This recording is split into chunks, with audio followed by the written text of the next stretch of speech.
জন্মগ্রহণ করে আর কতদিন থাকবেন স্তব্ধ? থাকবো না আর স্তব্ধ হবে। এখন শব্দ হবে তো ইনশাআল্লাহ। আসসালামু আলাইকুম ওয়া রাহমাতুল্লাহ।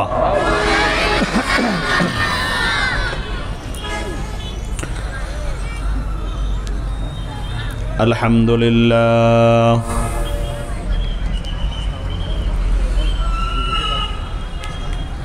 الحمد لله الذي جعل الشمس والقمر بحسبان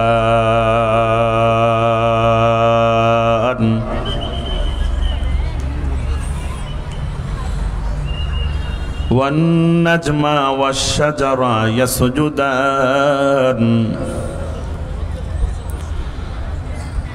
وفضل زمانا على زمان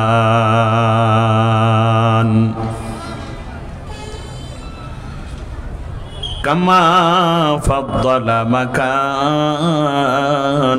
على مكان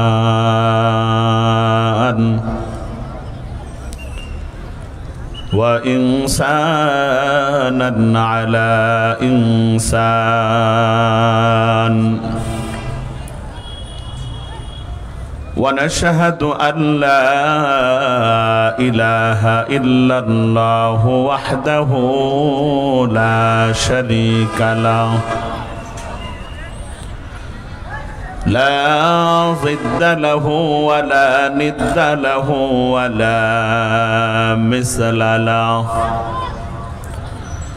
ونشهد أن سيدنا ونبينا وشفيعنا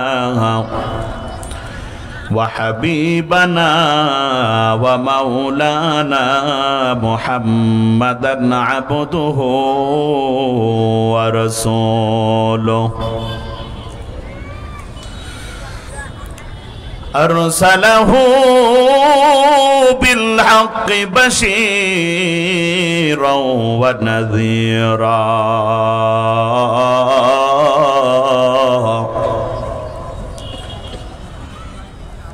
وداعيا إلى الله بإذنه وسراجا منيرا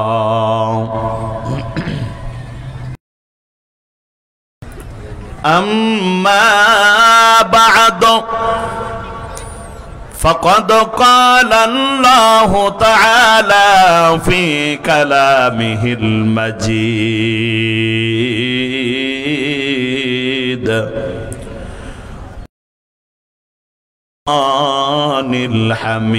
الحميد সবাই জবান খুলে পড়ুন আউযু বিল্লাহি মিনাশ শাইতানির রাজীম বিসমিল্লাহির রহমানির রহিম। মনিটরে আওয়াজ বাড়ায় দাও, মনিটরে।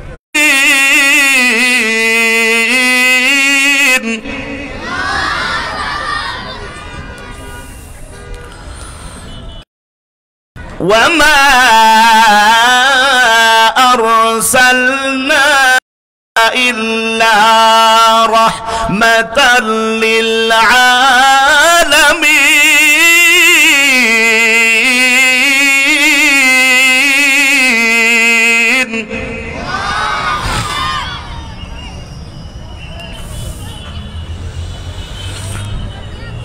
وما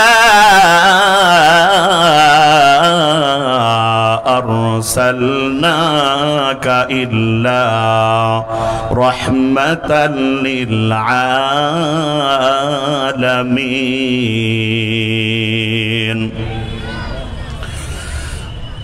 وقال تعالى في شان حبيبه ومحبوبه ومعشوقه مخبرا وآمرا إن الله وملائكته يصلون على النبي يا أيها الذين آمنوا صلوا عليه وسلموا تسليما সবাই দরুদ ইব্রাহিম পড়ে اللهم صل على محمد وعلى آل محمد كما صليت على إبراهيم وعلى آل إبراهيم إنك حميد مجيد اللهم بارك على محمد وعلى آل محمد كما باركت على إبراهيم وعلى آل إبراهيم إنك حميد مجيد দাও খোদা দাও আমায় আবার ওমর দারাজ দিল দাও খোদা দাও আমায় আবার ওমর দারাজ দিল দাওয়ালির মতো বীর সেনানি আলির মতো বীর সেনানি জাগাতে নিখিল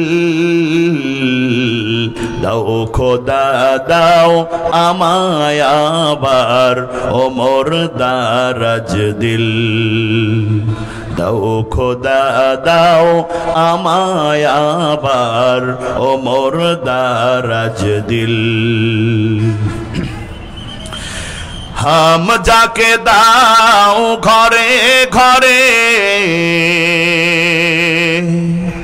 জীবন দিতে অকাতরে আল্লাহু আকবার বলেন हम जाके दाओ घरे घरे ते अकातरे आबा কাবা ভাঙতে এলে আবার কাবা ভাঙতে এলে পাঠাওয়া বাবিল দাও খোদা দাও আমায় আবার ওমর দারাজ দিল দাওয়ালির মতো বীর সেনানি আলির মতো বীর সেনানি জাগাতে নিখিল দাও খোদা দাও আমায় আবার ওমর দারাজ দিল দাও খোদা দাও আমায় আবার ওমর দারাজ দিল কালিমা পড়েন লা ইলাহা ইল্লাল্লাহ জোরে আল্লাহকে যারা ডাকিবে ভাবে আল্লাহর আপন তারাই হবে আল্লাহু আকবার বলেন আল্লাহ রাব্বুল আলামিনের আপন কে না হতে চায় ঠিক কিনা জোরে কোন কে কে আল্লাহর আপন হতে চান দুহাত তুলে আল্লাহকে দেখায় দেন সবে বলেন আল্লাহু আকবার আর জোরে আওয়াজ করে চিল্লায় বলেন আল্লাহু আকবার আল্লাহ রাব্বুল আলামিনের আপন হতে হলে আল্লাহ রাব্বুল আলামিনকে ডাকার দরকার আছে না নাই আল্লাহকে যারা ডাকিবে ভাবে আল্লাহর আপন তারাই হবে ইহকালে শান্তি পরকালে মুক্তি ইহকালে শান্তি পরকালে মুক্তি দেবেন তারে আল্লাহ তাআলা লা ইলাহা ইল্লাল্লাহ জোরে হ্যান্ডেল পোস্টার আছে দো নয়ন মেলে যেদিকে তাকাই আল্লাহর নিয়ামত দেখিতে পাই যেদিকে তাকান না কেন নিয়ামত কার আরো জবান খুলে মুসলমানের আওয়াজে চিল্লা বলতে হবে নিয়ামত কার দু নয়ন মেলে যেদিকে তাকাই মাওলারি নিয়ামত দেখিতে পাই কেমনে করব শুকর আদায় কেমনে করব শুকর আদায় ওগো দয়ার আল্লাহ তাআলা লা ইলাহা ইল্লাল্লাহ জোরে লা ইলাহা ইল্লাল্লাহ মুহাম্মাদুর রাসূলুল্লাহ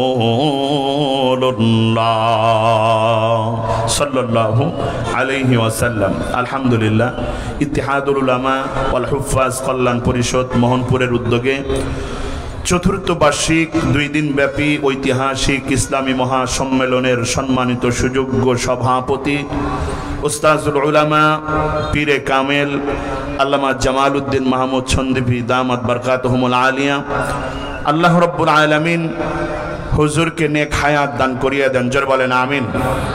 আমার সামনে উপবিষ্ট দূর দূরান্ত থেকে আগত আল্লাহ রাব্বুল আলামিনের আশিকিন জাকিরিন মুহিব্বিন মুরব্বিয়ান আওয়াম আমার সমবয়সী যুবক ভাইরা বুড়া বাবারা পর্দার আড়ালে সম্মানিতা সকল গুণে গুণান্বিতা আমার মা ও বোনেরা সবাইকে আন্তরিক মোবারকবাদ জানিয়ে সূচনা লগ্নে আপনাদের কাছে জানতে চাই আপনারা কেমন আছেন?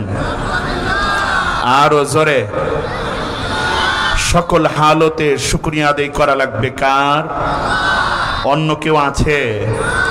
ভালো থাকলেও শুকরিয়া আদায় করা লাগবে আল্লাহর, খারাপ থাকলেও শুকরিয়া আদায় করা লাগবে আল্লাহ।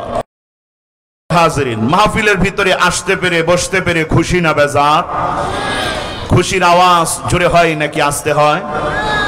তাহলে সবাই জবান খুলে আওয়াজ করে আনন্দ চিত্তে বলেন এই মাহফিলের ভিতরে আসতে পেরে বসতে পেরে খুশি না বেজার? কম না বেশি? যদি বেশি খুশি হয়ে থাকেন আল্লাহ রাব্বুল আলামিনকে খুশি করার জন্য যদি মাহফিলের ভিতরে এসে থাকেন বসে থাকেন তাহলে এই পবিত্রময় রজনীতে এই দামি রজনীতে সেই আল্লাহকে খুশি করার জন্য সবাই শরীরের ভিতরে ঝাঁকি মেরে মর্দে মুজাহিদের মতো ঈমানি চেতনায় জাগ্রত হয়ে সবাই আল্লাহকে খুশি করার জন্য সবাই আল্লাহু আকবার বলে সবাই দাঁড়ায় যান। সবাই দাঁড়ায় আছেন বলেন আল্লাহু আকবার। সবাই দাঁড়ায় আল্লাহু আকবার। দেখেন পাশে যদি কেউ বসে থাকে টেনে তোলেন, যা আছে কপালে হয়ে যাবে সকালে। কথা বলেন ঠিক কিনা? আমার পিছনের ভাইরা এক পা দু পা করে একটু সামনের দিকে আসেন তো, ফাঁকা জায়গা যেন না থাকে। সবাই দুইটা হাত তোলেন, টান টান করে দুইটা হাত তোলেন, বলেন আল্লাহু আকবার। এমন জোরে একটা তাকবীর হওয়া চাই এই রাজশাহী বিভাগের ভিতরে যেন শয়তান না থাকতে পারে। রাজি আছেন ইনশাআল্লাহ? সবাই প্রস্তুত? সবাই প্রস্তুত? নারে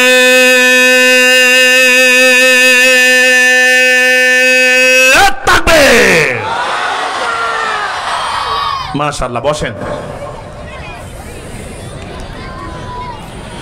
বলেন আলহামদুলিল্লাহ। আরো জোরে আওয়াজ করে বলেন আলহামদুলিল্লাহ। এই যে দাঁড়াইলেন আল্লাহু আকবার বললেন, খুশি হয়েছেন কে? আরো জোরে আল্লাহ। আমি যতক্ষণ কথা বলবো আমার সাথে সাথে কথা বলতে হবে। রাজি আছেন ইনশাআল্লাহ? আমরা বক্তা সবাই, কথা বলেন ঠিক কিনা? সম্মানিত হাজিরিন, তাহলে আওয়াজ করে বলেন এই যে দাঁড়াইলেন আল্লাহু আকবার বললেন, খুশি হয়েছেন কে? আর বেজার হয়েছে শয়তান। আমরা তো শয়তানকে বেজার করার জন্যই এখানে বসে আছি। কথা বলেন ঠিক কিনা?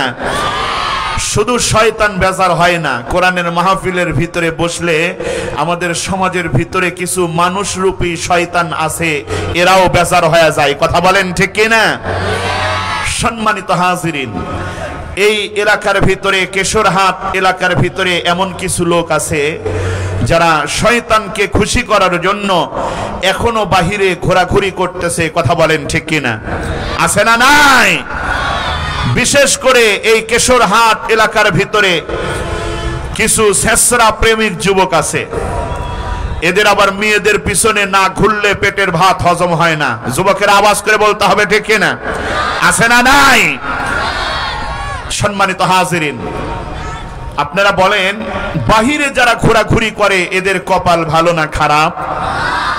আপনারা এখানে যারা বসে আছেন আপনাদের কপাল ভালো না খারাপ? কেমন ভালো এইটা বিশ্বনবী বলেন। وقال رسول الله صلى الله عليه وسلم لا يقعد قوم يذكرون الله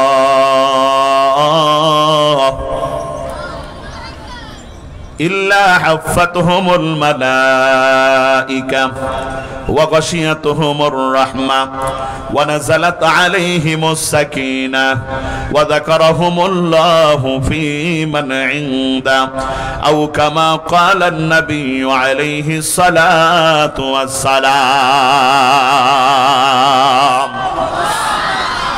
বিশ্বনবী আখিরি জামানার পয়গম্বর জনাবে মুহাম্মদুর রাসূলুল্লাহ সাল্লাল্লাহু আলাইহি ওয়াসাল্লাম বলেন, যেখানে কোরআন হাদিসের আলোচনা করা হয়, আল্লাহ এবং আল্লাহর রাসূলের আলোচনা করা হয়, সেই জায়গাটা সাধারণ কোনো জায়গা নয়, সেই জায়গাটা বিশ্বনবীর জবানের ভাষায় জান্নাতের বাগান। নবীজি বলেন ওয়া নাযালাত আলাইহিমুস সাকিনাহ, যতক্ষণ পর্যন্ত আপনার মতো গুনাহগার আমার মতো গুনাহগার এই মাহফিলের ভিতরে বসে থাকবে, আল্লাহ রাব্বুল আলামিন আপনার উপরে আমার উপরে রহমত বর্ষণ করতে থাকবেন। বলেন সুবহানাল্লাহ। শুধু তাই নয়, এই মাহফিল উপলক্ষে কেশরহাটের জমিনের ভিতরে আমার আল্লাহ লক্ষ লক্ষ কোটি কোটি রহমতের ফেরেশতা আল্লাহ পাঠায় দিয়েছে। আল্লাহ রাব্বুল আলামিন ফেরেশতাদেরকে ডাকতে বলেন, ও ফেরেশতার দল, তাকায় দেখো, তাকায় দেখো আমার কতগুলো গুনাহগার বান্দা, রাত্রি কত গভীর হয়ে গেছে, ইচ্ছা করলে তারা বাড়িতে ঘুমায় থাকতে পারতো, কিন্তু তারা বাড়িতে ঘুমায় নাই, মাহফিলের ভিতরে বসে আছে। ইচ্ছা করলে চায়ের দোকানে আড্ডা দিতে পারতো, চায়ের দোকানে আড্ডা দেয় নাই, মাহফিলের ভিতরে বসে আছে। আমার গুনাহগার বান্দারা কেন বসে আছে? আমি আল্লাহর কাছে কি চাই? ফেরেশতারা আল্লাহকে ডাক দেয়, কয় আল্লাহ তোমার গুনাহগার বান্দারা মাহফিলের ভিতরে বসে আছে, তোমার কাছে টাকা চায় না, তোমার কাছে পয়সা চায় না, তোমার গুনাহগার বান্দারা শুধুমাত্র কেবলমাত্র তুমি আল্লাহর কাছে গুনাহ মাফ চায়। আর একটা স্পেশাল জিনিস চায়, তোমার গুনাহগার বান্দারা তোমার বানানো জান্নাতের ভিতরে ঢুকতে চায়। লিল্লাহি তাকবীর। আল্লাহ রাব্বুল আলামিন ফেরেশতাদেরকে ডাক দেয়া বলেন, ও ফেরেশতার দল, আমার যেই সমস্ত গুনাহগার বান্দারা কোরআনের মাহফিলের ভিতরে এসে বসলো, ওরা যদি আখিরি মুনাজাতে আমি আল্লাহর কাছে যদি তারা কান্নাকাটি করতে পারে, আমি আল্লাহর কাছে যদি তারা তওবা করতে পারে, আমি আল্লাহর কাছে যদি তারা গুনাহ মাফ চায়, আমার গুনাহগার বান্দাদের কানের ভিতরে গুড নিউজ দিয়ে দাও, সুসংবাদ দিয়ে দাও, আমি আল্লাহ তাদের জিন্দেগীর সমস্ত গুনাহ তাদেরকে নিষ্পাপ বানাইয়া বাড়ি পর্যন্ত পৌঁছাইয়া দেব। আল্লাহ আল্লাহ ক্যা মুবারক नाम है, अल्लाह अल्लाह आशिकों का काम है, अल्लाह अल्लाह तू मेरा रहमान है, अल्लाह अल्लाह तू मेरा रहीम है, अल्लाह अल्लाह तू मेरा माबूद है, अल्लाह अल्लाह तू मेरा माशूक है। জোরে বলেন আল্লাহু আকবার। মুসলমান ভাই, আজকের এই মাহফিলটা আপনার জীবনে আমার জীবনের শেষ মাহফিল হতে পারে, কথা বলেন ঠিক কিনা? বাড়ি পর্যন্ত যাইতে পারবেন এমন গ্যারান্টি কেউ কি দিতে পারবেন? যুবকেরা মনে মনে কয় বয়স তো এখনো কম, আজরাইল আসতে মনে হয় অনেক দেরি আছে। না না, তোমাদের মতো অসংখ্য যুবকেরা 2-3 বন্ধু মিলে মোটর সাইকেল নিয়ে মাস্তানি করতে গিয়ে অ্যাক্সিডেন্ট করে মারা পড়ে থাকে, কথা বলেন ঠিক কিনা? এখনকার সমাজের যুবকেরা মোটর সাইকেল জোরে চালায় নাকি আস্তে চালায়? আরো জোরে বলেন। এ মুসলমান এমন জোরে চালায় মনে হয় বিমান চালাচ্ছে, কথা বলেন ঠিক কিনা? আবার অনেক যুবক আছে দেখবেন সোজা রাস্তায় চলে না, এক পাশ দিয়ে চলে না, একবার ডানে যায় একবার বামে যায়, একবার ডানে যায় একবার বামে যায়। মুসলমান বেশি ভাব নিতে গিয়ে মাঝে মাঝে খেয়াল করলে দেখা যায় এরা ব্রিজকেও সাইড দেয়, কথা বলেন ঠিক কিনা? আবার অনেক যুবক আছে কানের ভিতরে হেডফোন ঢুকায়, গান না শুনলে নাকি মরদের হুন্ডার টানি ওঠে না, কথা বলেন ঠিক কিনা? আমার যুবক ভাইদেরকে বলতে চাই, রে যুবক, এই যে কানের ভিতরে হেডফোন ঢুকাইছো, গান শুনতেছো আর হুন্ডা চালাইতেছো, হঠাৎ করে যদি তোমার হুন্ডাটা অ্যাক্সিডেন্ট করে, রাস্তার ভিতরে যদি তোমার মৃত্যু হয়ে যায়, এরে যুবক মৃত্যুবরণ করেছো কপাল ভালো, কিন্তু গান শুনতে শুনতে মৃত্যুবরণ করার কারণে কপালটা তোমার খারাপ হয়ে গেল। মৃত্যুবরণ করতে দেরি হবে, আল্লাহর জাহান্নামের ভিতরে যাইতে দেরি হবে না, কথা বলেন ঠিক কিনা? আমার যুবক ভাইদেরকে বলতে চাই, রে যুবক সাবধান সাবধান, ইসলামের জন্য যুবকদের দরকার আছে না নাই?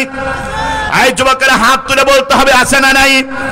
আরে বর্তমান সমাজের যুবকেরা যদি কোরআন প্রেমী হয়, বর্তমান সমাজের যুবকেরা যদি আশিক রাসূল হয়, বর্তমান সমাজের যুবকেরা হাতের ভিতরে যদি কালেমার ঝান্ডা থাকে, যুবকেরা কালেমার ঝান্ডাটা হাতের ভিতরে নিয়ে নারায়ে তাকবীর আল্লাহু আকবারের ধ্বনি দিয়ে যদি মাঠে নামে, আল্লাহর কসম করে বলি যুবকদের সামনে দাঁড়িয়ে এই কেশরহাটের জমিনের ভিতরে কোন নাস্তিক কোন মুরতাদ যুবকদের সামনে দাঁড়িয়ে কথা বলার সাহস পাবে না। এই দুহাত তুলে বলেন ঠিক কিনা? লড়াইয়ের ওই ময়দানেতে যেতে তো বাকিই হবে, প্রয়োজনে সব রক্তটুকু জমিনেই ঢেলে দেবে। লড়াইয়ের ওই ময়দানেতে যেতে তো বাকিই হবে, প্রয়োজনে সব রক্তটুকু জমিনেই ঢেলে দেবে। তবুও তোমায় লড়তেই হবে, মানিবে না পরাজয়, তবুও তোমায় লড়তেই হবে, মানিবে না পরাজয়। বিপ্লব মানে জীবন দেয়া বসে থাকা নয়, সে কোনদিন আসবে না রে করো যদি ভয়। আসবে বিজয় রক্ত আর জীবনের বিনিময়। এই কেশরহাটের আধামরা মুসলমানের আওয়াজ করে বলতে হবে ঠিক কিনা? আসবে বিজয় রক্ত আর জীবনের বিনিময়। বিপ্লব মানে জীবন দেয়া বসে থাকা নয়, সে কোনদিন আসবে না রে করো যদি ভয়। কথা বলেন ঠিক কিনা? পবিত্র কোরআনে কারিমের জন্য, ইসলামের জন্য, দ্বীনের জন্য, আখিরি জামানার পয়গম্বরের জন্য, দেশের ভিতরে কোরআনের শাসন ব্যবস্থা কায়েম করার জন্য জীবন দিতে প্রস্তুত আছেন কে কে? দুহাত তুলে আল্লাহকে দেখায় দেন। আল্লাহ কবুল করেন, জোরে বলেন আমিন। এ মুসলমান যুবকদের সেই পাওয়ার আছে না নাই? আরো জোরে আওয়াজ করে বলতে হবে আছে না নাই? আমরা কিন্তু যুবকদের পাওয়ার দেখেছি, কথা বলেন ঠিক কিনা? আমরা 1971 সালের স্বাধীনতা দেখি নাই, কিন্তু 2024 সালে আমাদের যুবকদের সাহসিকতা আমরা দেখেছি। আমাদের দেশের স্কুল কলেজ ইউনিভার্সিটি মাদ্রাসার ছাত্ররা ঢাকার জমিনটা ঘেরাও করে এমন জোরে নারায়ে তাকবীর আল্লাহু আকবারের ধ্বনি তারা দিয়েছিল, আমাদের দেশের ভিতর থেকে জালেম সরকার, খনি সরকার 45 মিনিটের ভিতরে পালিয়ে যাইতে বাধ্য হয়েছে। আবারও যদি এই জালেম বাংলার জমিনের ভিতরে ঢুকতে চায়, যুবকদেরকে সজাগ থাকতে হবে, জীবন দিয়ে দিব। কোন নাস্তিক, কোন মুরতাদ, ইসলাম বিদ্বেষীকে বাংলার জমিনের ভিতরে ঢুকতে দেওয়া হবে না, কথা বলেন ঠিক কিনা? মুসলমান ভাই আমার, কেশরহাটের যুবক ভাইদেরকে বলতে চাই, রে যুবক, সমাজটাকে পরিবর্তন করা লাগবে, কথা বলেন ঠিক কিনা? সমাজটাকে পরিবর্তন করতে হলে আগে প্রথমে যুবকদের পরিবর্তন হওয়া লাগবে। আমাদের সমাজের যুবকেরা যদি পরিবর্তন হয়, তাহলে এই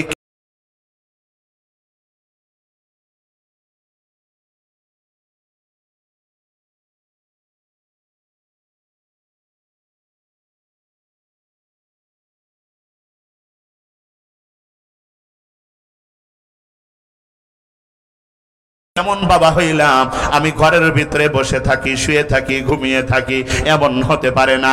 দেখবেন সন্তান যদি নামাজি হয় তাহলে বাবা লজ্জিত হয়ে হলেও মসজিদের ভিতরে যাবে। কথা বলেন ঠিক কিনা? আমার যুবক ভাইদেরকে বলতে চাই, রে যুবক, সমাজটাকে পরিবর্তন করতে হলে আগে তোমাকে পরিবর্তন হওয়া লাগবে। কিন্তু দুঃখের বিষয়, এখানে কতগুলো মানুষ বসে আছেন, কারো মাথার ভিতরে টুপি আছে তো কারো মাথার ভিতরে টুপি নাই, কারো মুখের ভিতরে দাড়ি আছে তো কারো মুখের ভিতরে দাড়ি নাই, কারো শরীরের ভিতরে রাসূলের সুন্নতি পোশাক আছে তো কারো শরীরের ভিতরে রাসূলের সুন্নতের গোষ্ঠী নাই। কথা বলেন ঠিক কিনা? আরে কপাল বড় ভালো, আপনার নবী, আমার নবী, বিশ্ব নবী আপনার জন্য আমার জন্য আল্লাহর কাছে বদদুয়া করে নাই। কথা বলেন ঠিক কিনা? আরে নবীজি যদি বদদুয়া করতেন, আল্লাহ আমার উম্মতের ভিতরে আমি নবীজির সুন্নতের পাবন্দি যারা হবে না, আমি নবীজির সুন্নত তাদের 3.5 হাত বডির ভিতরে বাস্তবায়ন করব না, যারা করবে না এরা যেন ধ্বংস হয়ে যায়।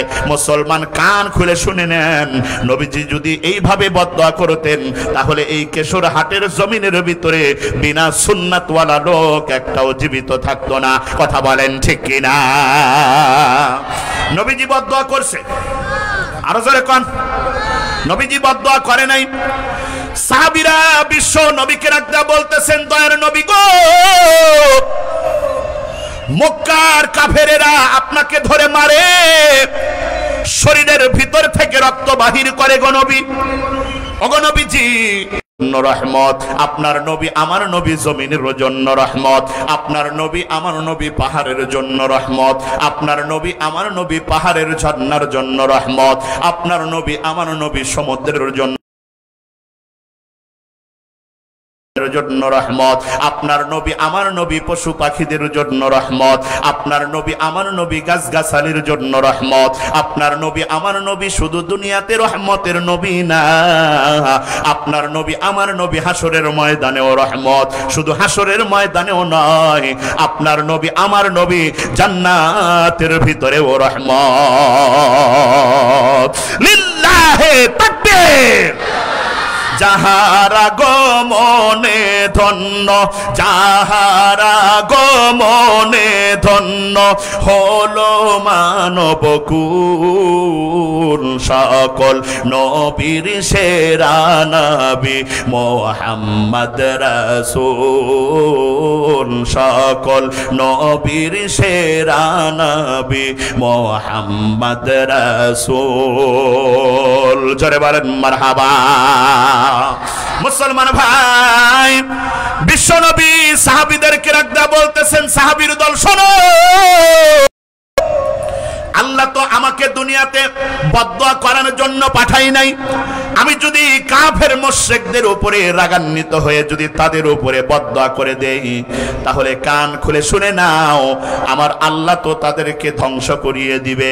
আর ওরা যদি ধ্বংস হয়ে যায় তাহলে আমি মুহাম্মদ আগামী কাল থেকে কালেমার দাওয়াত দেব কারে? লিল্লাহে তাকবীর। নবীজি বদদুয়া করে, আরো জোরে বলেন বদদুয়া করে। এ মুসলমান, নবীজি যখন মক্কার জমিনের ভিতরে কালেমার দাওয়াত দেওয়া শুরু করে দেয়, ওই মক্কার জমিনের ইহুদি খ্রিস্টানেরা পাগলের মতো হয়ে গেছে। এতদিন মুহাম্মদকে ভালো জানতাম, এতদিন মুহাম্মদকে ভালো চিনতাম, কিন্তু মুহাম্মাদের মাথা তো পাগল হয়ে গেছে। এ মুসলমান, আবু জেহেল এক পর্যায়ে ঘোষণা করে দিয়েছে যে মুহাম্মদ পাগল হয়ে গেছে। এবার মক্কার লোকেরা মনে মনে কয়, মুহাম্মদ কেমনে পাগল হলো, মুহাম্মদকে একটু দেখা দরকার। সবাই মিলে দলে দলে আপনার নবী আমার নবীর সাথে সাক্ষাৎ করার জন্য, মানে পাগলকে দেখার জন্য রওনা দিয়েছে। ওই মক্কার কাফেরেরা নবীজির সামনে দাঁড়াইয়া নবীজির চেহারার দিকে তাকায় থাকে, চোখ আর নামে না। জোরে বলেন আল্লাহু আকবার। নবীজির চেহারার দিকে তাকায় থাকে, নবীজির চেহারা মুবারকের দিকে তাকাইয়া মক্কার কাফেরেরা মনে মনে কয়, এত সুন্দর চেহারাওয়ালা মানুষ কখনো পাগল হইতে পারে না। এ মুসলমান, মক্কার কাফেরেরা কয়, আবু জেহেল মিথ্যা, মুহাম্মদ সত্য। কারণ এত সুন্দর ব্যবহারওয়ালা মানুষ কখনো পাগল হইতে পারে না, এত সুন্দর চেহারাওয়ালা মানুষ কখনো পাগল হইতে পারে না। মুসলমান কাফেরেরা বিশ্ব নবীকে ডাক দেয়া কয়, দয়ার নবী গো, আবু জেহেল মিথ্যা, আপনি সত্য, আপনি মেহেরবানি করে আমাদেরকে কালেমা পড়াইয়া মুসলমান বানাইয়া দেন। আল্লাহু আকবার, জোরে বলেন আল্লাহু আকবার। মুসলমান ভাই, নবীজি যখন মক্কা শহরের ভিতরে কালেমার দাওয়াত দেওয়া শুরু করে দিয়েছে, মক্কার ইহুদি খ্রিস্টানেরা, মক্কার কাফেরেরা নবীজিকে নানাভাবে হ্যারেস করা শুরু করে দিয়েছিল, নবীজিকে বিভিন্ন ভাবে অপমান করার চেষ্টা শুরু করে দিয়েছিল। মাঝে মাঝে ইহুদিরা, মাঝে মাঝে খ্রিস্টানেরা, কাফেরেরা সে বিশ্ব নবীকে ডাক দেয়া কয়, মুহাম্মদ তোমার আল্লাহ ঘুমায় নাকি? হ্যাঁ, কি কয়? কয় তোমার আল্লাহ কি ঘুমায়? নবীজি চুপ হয়ে আছে, কোনো কথা কয় না। কারণ কাফেরদের শক্তি বেশি। গুটি কয়েক কিছু মানুষ নবীজির কালেমা পড়ে মুসলমান হয়েছে, নবীজি চুপ হয়ে আছে, কোনো কথা কয় না। ইহুদিদের উদ্দেশ্য যে মুহাম্মদকে যে কোনো ভাবেই ঠেকানো লাগবে, অপমান করা লাগবে, অপদস্থ করা লাগবে। ওই জন্য ইহুদিরা এসে নবীজির সামনে দাঁড়াইয়া নবীজিকে ডাক দেয়া কয়, মুহাম্মদ তোমার আল্লাহ ঘুমায় নাকি? নবীজি চুপ হয়ে আছে। সম্মানিত হাজিরিন, নবীজি অপমানিত হবে এটা কখনো সম্ভব? আরো জোরে কোন। নবীজি চুপ হয়ে আছে। ইহুদিরা প্রশ্ন করেছে, তোমার আল্লাহ ঘুমায় নাকি? আল্লাহ রাব্বুল আলামিন সঙ্গে সঙ্গে পবিত্র কোরআনে কারিমের ভিতরে আয়াত নাজিল করে দিলেন। আল্লাহু আকবার বলেন, সবাই পড়বেন। আল্লাহু লা ইলাহা ইল্লা হুয়াল হাইয়ুল কাইয়্যুম লা তাখুযুহু সিনাতু ওয়ালা নাওম।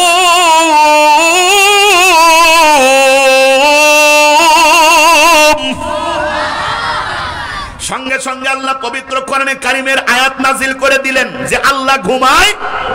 আরো জোরে কান, আল্লাহ ঘুমায়? আল্লাহ ঘুমায় না।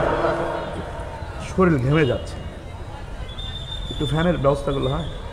ফ্যান মনে হয় নাই না? কষ্ট হলে দরকার নেই, কষ্ট হলে দরকার নেই, বসে। গ্লাস ঘেমে উঠতেছে, ওই জন্য আমার শ্রোতা দেখতে কষ্ট হচ্ছে। শ্রোতা যদি না দেখা যায়, বয়ান করে মজা আছে। আর আমি তো কানা মানুষ, চশমা খুললে আর কিছুই দেখি না। বলেন আল্লাহু আকবার। আল্লাহ ঘুমায়? আরো জোরে বলেন, আল্লাহ ঘুমায়?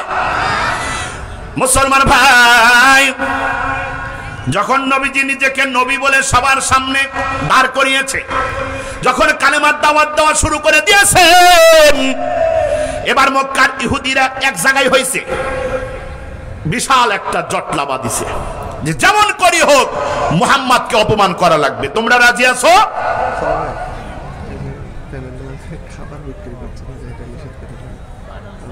আচ্ছা, এই দেখেন এই যে ভিতরে, এটা কি খাওয়ার জায়গা? এটা ভাই বলেন, এটা কি খাওয়ার জায়গা? সবাই আওয়াজ করে বলেন, এটা কি খাওয়ার জায়গা? যারা এই প্যান্ডেলের ভিতরে, কোরআনের তাফসীর মাহফিলের ভিতরে যারা বসে খায়, এরা জীবনেও কোনোদিন খায় নাই। কথা কয় না? এই জোরে আওয়াজ করে বলতে হবে, ঠিক কি না? আরে সাহাবীরা নবীজির মুখ থেকে হাদিস শুনেছে, নবীজির কাছে বসে থেকেছে 3 দিন 2 দিন পর্যন্ত না খেয়ে। আর আমাদের সমাজের মুসলমানেরা দেখেন, বাড়ির থেকে পেট ভরে খায় আসছে, এখানে অল্প সময় বসে থাকবে, এখানে বসে বসে বাদাম না খেলে হবে না। কথা বলেন ঠিক কি না? মেহেরবানি করে কিছু খাবেন না। এই যারা ভিতরে বিক্রি করতেছেন, বাহির হন। এর ভিতরে কোনো প্রকারের কোনো কেনাকাটা করা যাবে না, কোনো প্রকারের কোনো বিক্রি হবে না। বের হন। পারলে ওইটা রেখে দিয়ে চুপ করে বসে ওয়াজ শোনেন। কথা বলেন ঠিক কি না? সম্মানিত হাজিরিন, স্বেচ্ছাসেবক নাই? বলেন আল্লাহু আকবার। এই জোরে আওয়াজ করে বলেন আল্লাহু আকবার। দুইটা হাত তোলেন তো, এরকম টান টান করে দুইটা হাত তোলেন, সবাই জোরে চিল্লায় বলেন আল্লাহু আকবার। এই ভাই লিফলেট দিচ্ছেন কেন? বসন্ত একটু। এই যে হ্যালো ভাই, আপনার লিফলেট দিতে কে বলেছে এখানে? পরিবেশ নষ্ট করছেন কেন? লিফলেট দিবেন, গেটে দাঁড়িয়ে থাকবেন, যে আসবে বের হবে লিফলেট দিবেন, ভিতরে দাঁড়িয়ে লিফলেট দিবেন না। বলেন আল্লাহু আকবার। পরিবেশ নষ্ট করা যাবে না। এই যে আমার ইত্তেহাদুল উলামা ওয়াল হুফাজ, আমার যুবক ভাইরা প্রত্যেক বছর এত সুন্দর আয়োজন করে। যদি একজন মানুষ যদি পরিবেশ নষ্ট করে তাহলে কষ্ট লাগবে না লাগবে না? আরো জোরে বলেন, কষ্ট লাগবে না লাগবে না? সম্মানিত হাজিরিন, কাজে আমরা পরিবেশ নষ্ট না করি। আল্লাহ আমাদের সবাইকে বোঝার তৌফিক দান করিয়ে দেন, জোরে বলেন আমিন। সম্মানিত হাজিরিন, নবীজিকে কেউ অপমান করতে পারবে? মক্কার কাফেরেরা, ইহুদিরা এক জায়গায় হয়ে গেছে, আপনার নবী আমার নবীকে অপমান করবে। সবাই মিলে একত্রিত হয়ে সবাই বলাবলি শুরু করে দিয়েছে, মুহাম্মদকে অপমান করা লাগবে, অপদস্থ করা লাগবে। সবাই মিলে হ্যাঁ বলে, কয় ঠিক আছে, মুহাম্মদকে আমরা অপমান করব, অপদস্থ করব, লাঞ্ছিত করব। মুসলমান এইবার সমস্ত ইহুদিরা আপনার নবী আমার নবীর সামনে দাঁড়ায় গেছে। নবীজিকে ডাক দেয়া কয়, মুহাম্মদ আমরা তোমার কাছে কালেমা পড়ে মুসলমান হওয়ার জন্য আসলাম। আল্লাহু আকবার কোন? কি কয়? কয় মুহাম্মদ আমরা তোমার কাছে কালেমা পড়ে মুসলমান হওয়ার জন্য আসলাম। এটা শোনার পরে আপনার নবী আমার নবী খুশি না বেজার? এই জোরে আওয়াজ করে বলেন, খুশি না বেজার? নবীজি খুশি হয়ে গেছেন। বিশ্ব নবী ইহুদিদেরকে ডাকতে বলতেছে, শোনো, তোমরা আমার কাছে কালেমা পড়ে মুসলমান হইবা, আলহামদুলিল্লাহ, এইটা তো খুশির সংবাদ। ইহুদিরা বিশ্ব নবীকে ডাক দেয়া কয়, মুহাম্মদ কালেমা পড়ব ঠিক আছে, কিন্তু আমাদের একটা শর্ত আছে। নবীজি ডাক দেয়া কয়, কি শর্ত? ইহুদিরা বিশ্ব নবীকে ডাক দেয়া কয়, মুহাম্মদ আজকে এই মুহূর্তে তোমাকে 3টা প্রশ্ন করব, এই 3টা প্রশ্নের জবাব যদি তুমি দিতে পারো তাহলে আমরা বুঝতে পারবো তুমি নবী। আর তুমি যদি নবী হও, আমরা ইহুদিরা কথা দিলাম তোমার কাছে কালেমা পড়ে মুসলমান হয়ে যাব। এতগুলো ইহুদি এসে এত বড় নেতার সামনে দাঁড়াইছে। নবীজির চাইতে বড় নেতা কেউ ছিল? আরো জোরে বলেন, ছিল? ছিল না। নবীজির চাইতে বড় নেতা ছিল না, এখনো নাই, সামনেও আসবে। বলেন ঠিক কিনা? এই যে এতগুলো ইহুদি নবীজির সামনে দাঁড়াইলো, অনুমতির দরকার হয়েছে? আরো জোরে কোন? অনুমতির দরকার হয় নাই। মুসলমান এত বড় নেতার সাথে দেখা করতে অনুমতির দরকার হয় না, আর আমাদের দেশের পাতি নেতার সাথে দেখা করতেও অনুমতির দরকার হয়। কথা বলেন ঠিক কিনা? এত বড় নেতার সামনে দাঁড়াইতে অনুমতির দরকার হয় না, আর আমাদের দেশের পাতি নেতার সাথে দেখা করতে অনুমতির দরকার হয়। বোঝা লাগবে এই নেতার ভিতরে ভেজাল আছে না নাই? সম্মানিত হাজিরিন, কি ভেজাল? আমাদের দেশের নেতাদের কাছে 100 বস্তা চাউল আসলে ওই 100 বস্তা চাউলের ভিতরে 10 বস্তা চাউল গরিবদের ভিতরে বন্টন করে, আর 90 বস্তা চাউল নেতা বিসমিল্লাহ কয় নিজের কাছেই রেখে দেয়। এই ঠিক হলে জোরে আওয়াজ করে বলতে হবে, ঠিক কিনা? আছে না নাই? এ কেশরহাটে নাই, মোহনপুর থানার ভিতরে নাই। কথা বলেন ঠিক কিনা? আছে, সব জায়গায় আছে। সম্মানিত হাজিরিন, ওই যে 10 বস্তা চাউল সে গরিবদের ভিতরে বন্টন করার জন্য সে রেখে দিল, এইটা আসল গরিব পর্যন্ত পৌঁছায় না। ওই নেতার আত্মীয় স্বজন খেয়েই হুঁশ পায় না। কথা বলেন ঠিক কিনা? সম্মানিত হাজিরিন, যেই নেতা 90 বস্তা চাউল গরিবের হক মেরে খাবে, কান খুলে শুনে নেন, কান খুলে শুনে নেন, যেই নেতা গরিবের হক মেরে খাবে ওই নেতার সাথে সাক্ষাৎ করতে অনুমতি দরকার হবে না। কার সাথে সাক্ষাৎ করতে অনুমতির দরকার হবে? কথা বলেন ঠিক কিনা? মুসলমান ভাই, আবার সব নেতা কিন্তু খারাপ না, ভালো নেতাও আমাদের সমাজের ভিতরে আছে না নাই? নিজে না খাইয়া মানুষদেরকে খাওয়ায় এমন অনেক নেতা আছে মুসলমান, কিন্তু দুঃখের বিষয় আমাদের সমাজের হলেও কিন্তু এই যে নেতার চামচাগুলা আছে এদের ভিতরে অনেক রকমের সমস্যা দেখা যায়। কথা বলেন ঠিক কিনা? নেতার থেকে চামচার ভাব বেশি। কথা কন আছে না নাই? নেতার কাছে কথা বলা যায়, কিন্তু চামচার সাথে কথা বলতে গেলে আগে 2 প্যাকেট ডার্বি সিগারেট দেওয়া লাগে। কথা বলেন ঠিক কিনা? আরে আমাদের দেশের এই চামচাদের ইমান 2 প্যাকেট ডার্বি সিগারেটের কাছে বিক্রি হয়ে যায়। এই দেশের ভিতরে যদি কোরআনের শাসন ব্যবস্থা কায়েম হয়, তাহলে এই চামচাদেরকে জুতা পেটা করে সমাজ ছাড়া করা হবে। কথা বলেন ঠিক কিনা? মুসলমান ভাই, ইহুদিরা বিশ্ব নবীকে রাখদা কয়, মুহাম্মদ 3টা প্রশ্ন করব, এই 3টা প্রশ্নের জবাব যদি তুমি দিতে পারো তাহলে বুঝতে পারবো তুমি নবী। আর তুমি যদি নবী হও, এই যে আমরা যে কয়েকজন এসেছি তোমার কাছে কালেমা পড়ে মুসলমান হব। আসলে কি কালেমা পড়ে মুসলমান হওয়ার জন্য আসছে? ওদের উদ্দেশ্য ভালো না খারাপ? ওদের উদ্দেশ্য খারাপ। আর আপনার নবী আমার নবীকে অপমান করার জন্য এসেছে। খেলা হবে। কথা বলেন ঠিক কিনা? আরে সম্পর্ক যদি আল্লাহর সাথে হয় তাহলে কান খুলে শুনে নেন, বান্দার ভয়ও নাই, টেনশনও নাই।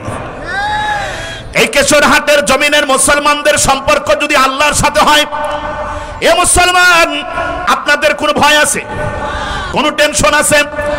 আলা ইন্না আউলিয়া আল্লাহি লা খাউফুন আলাইহিম ওয়া লা হুম ইয়াহজানুন।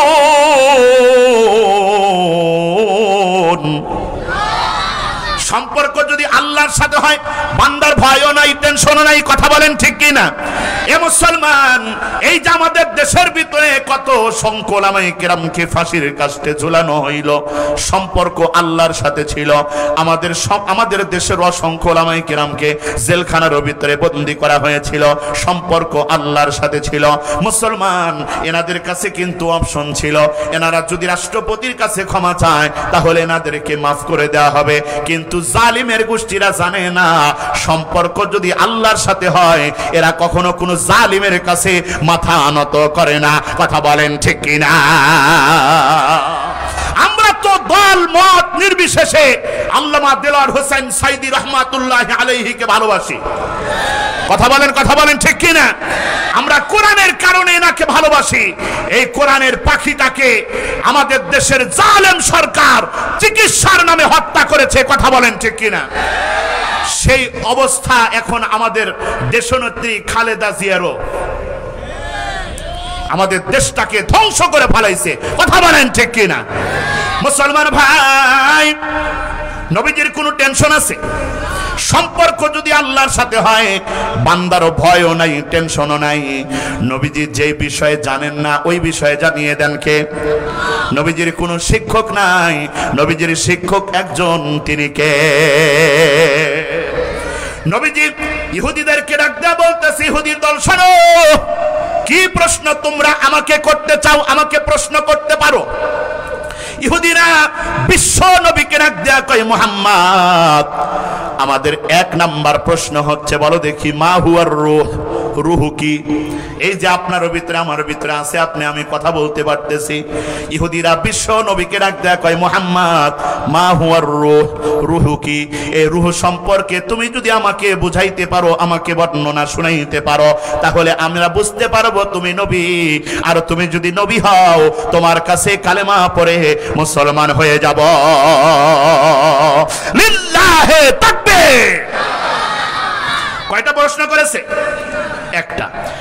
বিশ্বনবী চুপ হয়ে আছেন, কোনো কথা বলেন না, কারণ আপনার নবী আমার নবী এমন একজন নবী, নবীজি কখনো যে বিষয়ে জানেন না ওই বিষয়ে নবীজি কখনো কথা বলেন? নবীজি চুপ হয়ে আছে। এইবার ইহুদিরা বিশ্ব নবীকে রাখতে বলতেছেন, মুহাম্মদ,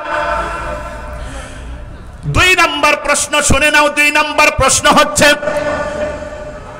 মানহুম আসহাবুল কাহাব, গুহাবাসী সম্পর্কে, আসহাবে কাহাবের গুহাবাসী সম্পর্কে তুমি কিছু জানো নাকি? যদি জানো তাহলে আমাদেরকে শোনায় দাও। তারা কারা ছিল, তারা কে ছিল, এই সম্পর্কে তুমি যদি আমাকে বলতে পারো তাহলে আমরা বুঝতে পারবো তুমি নবী। আর তুমি যদি নবী হও তাহলে তোমার কাছে কালেমা পড়ে মুসলমান হয়ে যাব।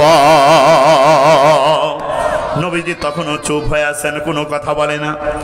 এ মুসলমান, এইবার ইহুদিরা বিশ্ব নবীকে ডাক দেয়, কয় মুহাম্মদ, 1 নাম্বার প্রশ্ন করলাম জবাব দিতে পারলা না, 2 নাম্বার প্রশ্ন করলাম জবাব দিতে পারলা না, এখন 3 নাম্বার প্রশ্ন তোমাকে আমি করতে চাই। বলে 3 নাম্বার প্রশ্নটা কি? ইহুদিরা বিশ্ব নবীকে ডাক দেয়, বলতেছে মুহাম্মদ 3 নাম্বার প্রশ্ন হচ্ছে বলো দেখি, 3 নাম্বার প্রশ্ন হচ্ছে বলো দেখি, মান হুয়া যুলকারনাইন, যুলকারনাইন বাদশা কে ছিল? এই যুলকারনাইন সম্পর্কে যদি তুমি বলতে পারো তাহলে আমরা বুঝতে পারবো তুমি নবী। এই 3টা প্রশ্নের জবাব যদি তুমি দিতে পারো তাহলে আমরা বুঝতে পারবো তুমি নবী। আর তুমি যদি নবী হও, আমরা এই ইহুদিরা কথা দিলাম তোমার কাছে কালেমা পড়ে মুসলমান হয়ে যাব। নবীজি চুপ হয়ে আছে, কোনো কথা বলে না, কারণ এই 3টা প্রশ্নের জবাব আপনার নবীর আমার নবীর জানা নাই। আরো জোরে বলেন, জানা নাই। নবীজি চুপ হয়ে আছে। একবারে যায় বিশ্ব নবী ইহুদিদেরকে রাখদা বলতেছে, ইহুদির দল শোনো, গাদান উজিবুকুম, আজকে আমি তোমাদেরকে প্রশ্নের জবাব দিতে পারবো না, আগামীকাল এসো, আগামীকাল তোমাদের প্রশ্নের জবাব আমি দিয়ে দিব। এ মুসলমান, নবীজি ডাক দেয়া কয় গাদান উজিবুকুম, আগামীকাল এসো, তোমাদেরকে প্রশ্নের জবাব দিয়ে দিব। এবার ইহুদিরা হাসি খুশি মনে চলে গেছে যে মুহাম্মদ আগামীকাল জবাব দিবে। এবার দ্বিতীয় দিন আবার চলে আসে।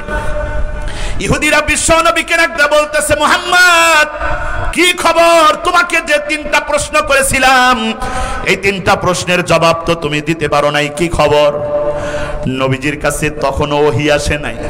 এ মুসলমান, একদিন চলে গেছে, দ্বিতীয় দিন তখন তারা যখন চলে আসছে, নবীজি ডাক দেয়া কয় শোনো, গাদান উজিবুকুম, আজকেও তোমাদেরকে এই 3টা প্রশ্নের জবাব আমি দিতে পারবো না, চলে যাও, চলে যাও, আগামীকাল আসো, আগামীকাল আমি মুহাম্মদ তোমাদেরকে 3টা প্রশ্নের জবাব দিয়ে দেব। কয়দিন? আরো জোরে কোন কয়দিন? 2 দিন হয়েছে। এইবার নবীজির কাছে তৃতীয় দিন ইহুদিরা সবাই একত্রিত হয়ে আসছে। সবাই হাসাহাসি করে যে মুহাম্মদ যদি নবী হইতো তাহলে তো 3টা প্রশ্নের জবাব দিতে পারতো। মুহাম্মদ নবী না, মুহাম্মদ ভণ্ড। জোরে বলেন নাউজুবিল্লাহ। ইহুদিরা বিশ্ব নবীকে রাখদা বলতেছে, মুহাম্মদ প্রথম দিন আসলাম জবাব দিতে পারলা না, দ্বিতীয় দিন আসলাম তবুও তুমি জবাব দিতে পারলা না, আজকে তৃতীয় দিন আসলাম, মেহেরবানি করে ওই 3টা প্রশ্নের জবাব তুমি দিয়ে দাও। নবীজির কাছে তখনও আল্লাহ ওহী পাঠাই নাই। নবীজি ইহুদিদেরকে ডাক দেয়া কয়, ইহুদির দল শোনো, গাদান উজিবুকুম, আগামীকাল এসো, আগামীকাল আসলে আমি নবী তোমাদেরকে প্রশ্নের জবাব দিয়ে দেব। এইভাবে 1 দিন নয়, 2 দিন নয়, 10 দিন নয়, 15 দিন চলে গেছে, নবীজির কাছে কোনো ওহী আসে? আরো জোরে বলেন, কোন ওহী আসে না। নবীজি তো পেরেশান হয়ে গেছে। মক্কার কাফেরেরা নবীজির চেহারার দিকে আর কয়, নবী উনি যদি নবী হতেন তাহলে আমাদের 3টা প্রশ্নের জবাব দিতে পারতেন। মুসলমান কান খুলে শুনে নেন, নবীজিকে দেখে মক্কার কাফেরেরা জ্বলতো, নবীজিকে দেখে মক্কার কাফেরেরা বিরক্ত হইত। ঠিক তেমনি করে আমাদের দেশের ভিতরে খেয়াল করলে দেখা যায়, আমাদের সমাজের ভিতরে কিছু শ্রেণীর লোক আছে, এরা উলামায়ে কেরামকে দেখলে শরীরের ভিতরে অটোমেটিক চুলকানি শুরু হয়ে যায়। কথা বলেন ঠিক কিনা? অনেক লোক আছে উলামায়ে কিরামকে দেখতে পারে না, মসজিদের ইমাম সাহেবের নামাজ পড়ানো পছন্দ না, সকাল সন্ধ্যা মসজিদের ইমাম সাহেবের চাকরি খাওয়ার জন্য কুত্তার মতো পিছনে লাগিয়ে থাকে। কথা বলেন ঠিক কি না? মুয়াজ্জিন সাহেবের চাকরি খাওয়ার জন্য লেগে থাকে, মাদ্রাসার হুজুরের মুহতামিম সাহেবের চাকরি খাওয়ার জন্য লেগে থাকে। মুসলমান কাফেরেরা যেমন বিশ্ব নবীর পিছে পিছে লেগে থাকছে অপমান করার জন্য, আমাদের দেশের ভিতরে আবু জেহেলের কিছু উত্তরসূরি আছে না? না, অসংখ্য আছে যারা উলামায়ে কিরামের কাছে গিয়ে উলামায়ে কিরামকে অপমান করার চেষ্টা করে। মাথায় পাঞ্জাবি গাই দেখে যদি লোকে, উগ্রবাদী জঙ্গিবাদী বলে আমায় ডাকে। কথা কয় না? দুঃখের সীমা নাই আমি কি করে বোঝাই, দুঃখের সীমা নাই আমি কি করে বোঝাই, আলেমরা কেউ উগ্রবাদী জঙ্গিবাদী নয়। আলেম আছে বলে ও ভাই টিকে আছে মোদের দেশ, না হয় আল্লাহ গজব দিয়ে করে দিতেন শেষ। এই যারা আলেমদের পক্ষে আছেন তো হাত তুলে বলেন ঠিক কিনা? আলেম আছে বলে ও ভাই টিকে আছে মোদের দেশ, না হয় আল্লাহ গজব দিয়ে করে দিতেন শেষ। আলেমরা নায়েবে নবী যার তুলনা নাই, আলেমরা নায়েবে নবী যার তুলনা নাই, আলেমরা কেউ উগ্রবাদী জঙ্গিবাদী নয়। অস্ত্রের ওই গুদাম রেখে কলেজ ভার্সিটিতে উগ্রবাদী জঙ্গিবাদী খোঁজে মাদ্রাসাতে, মাদ্রাসাতে খুঁজলে কি আর জঙ্গি পাওয়া যায়? পাওয়া যায়? পাওয়া যায়? সবাই দুইটা হাত তোলেন, টান টান করে দুইটা হাত তোলেন। আমি যখন বলবো মাদ্রাসাতে খুঁজলে কি আর জঙ্গি পাওয়া যায়, আপনারা হাত নেড়ে বলবেন না। এরকম করেন তো, বলেন না। মাদ্রাসাতে খুঁজলে কি আর জঙ্গি পাওয়া যায়? আরো জোরে, মাদ্রাসাতে খুঁজলে কি আর জঙ্গি পাওয়া যায়? আলেমরা কেউ উগ্রবাদী জঙ্গিবাদী নয়। কথা বলেন ঠিক কিনা? যারা উলামায়ে কিরামের বিরুদ্ধে আঙুল তুলে কথা বলবে, যারা আল্লামা দেলোয়ার হোসেন সাইদি রহমাতুল্লাহি আলাইহিকে হত্যা করেছে, যারা এর সাথে জড়িত ছিল, এদের হাসর নাসর আবু জেহেল, আবু লাহাব, উতবা, সাইবার সাথে হবে। কথা বলেন ঠিক কিনা? মুসলমান ভাই, সবাই হাসাহাসি শুরু করে দিয়েছে। 15 দিন পর্যন্ত কোন প্রকারের কোন ওহী আপনার নবীর কাছে, আমার নবীর কাছে আসে নাই। কেন আসে নাই? এ মুসলমান, পবিত্র কোরআনে কারিমটা খুলে দেখবেন, আল্লাহ বলেন মুসলমান কেন ওহীটা আসে নাই? আল্লাহ বলেন, ওয়ালা তাকুলান্না লিশাইইন ইন্নী ফাইলুন যালিকা গাদা ইল্লা আইয়াশা আল্লাহ।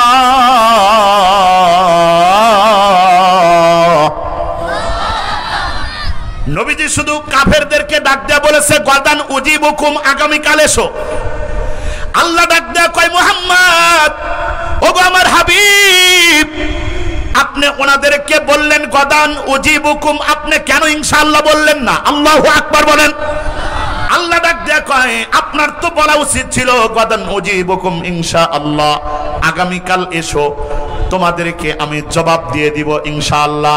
মুসলমান, আল্লাহ শুধু নবীরে শিখাই নাই, আল্লাহ রাব্বুল আলামিন আপনাকে আমাকেও শিখাইয়া দিয়েছেন যে আগামীতে কোনো কাজ করব এমন যদি পরিকল্পনা থাকে, তাহলে অবশ্যই আপনাকে আমাকে ইনশাআল্লাহ বলা লাগবে। কথা বলেন ঠিক কিনা? কিন্তু দুঃখের বিষয়, কোথায় ইনশাআল্লাহ বলতে হয়, কোথায় আলহামদুলিল্লাহ বলতে হয়, আপনি আমি জানার পরেও ভুল করি। কথা বলেন ঠিক কিনা? যদি বলা হয় ভাই কেমন আছেন, কয় ইনশাআল্লাহ ভালো আছি। কি কয়? কয় ইনশাআল্লাহ ভালো আছি। অথচ ওখানে বলা কি ছিল? বলার দরকার কি ছিল? বলার দরকার ছিল ওয়াকালুল হামদুলিল্লাহ,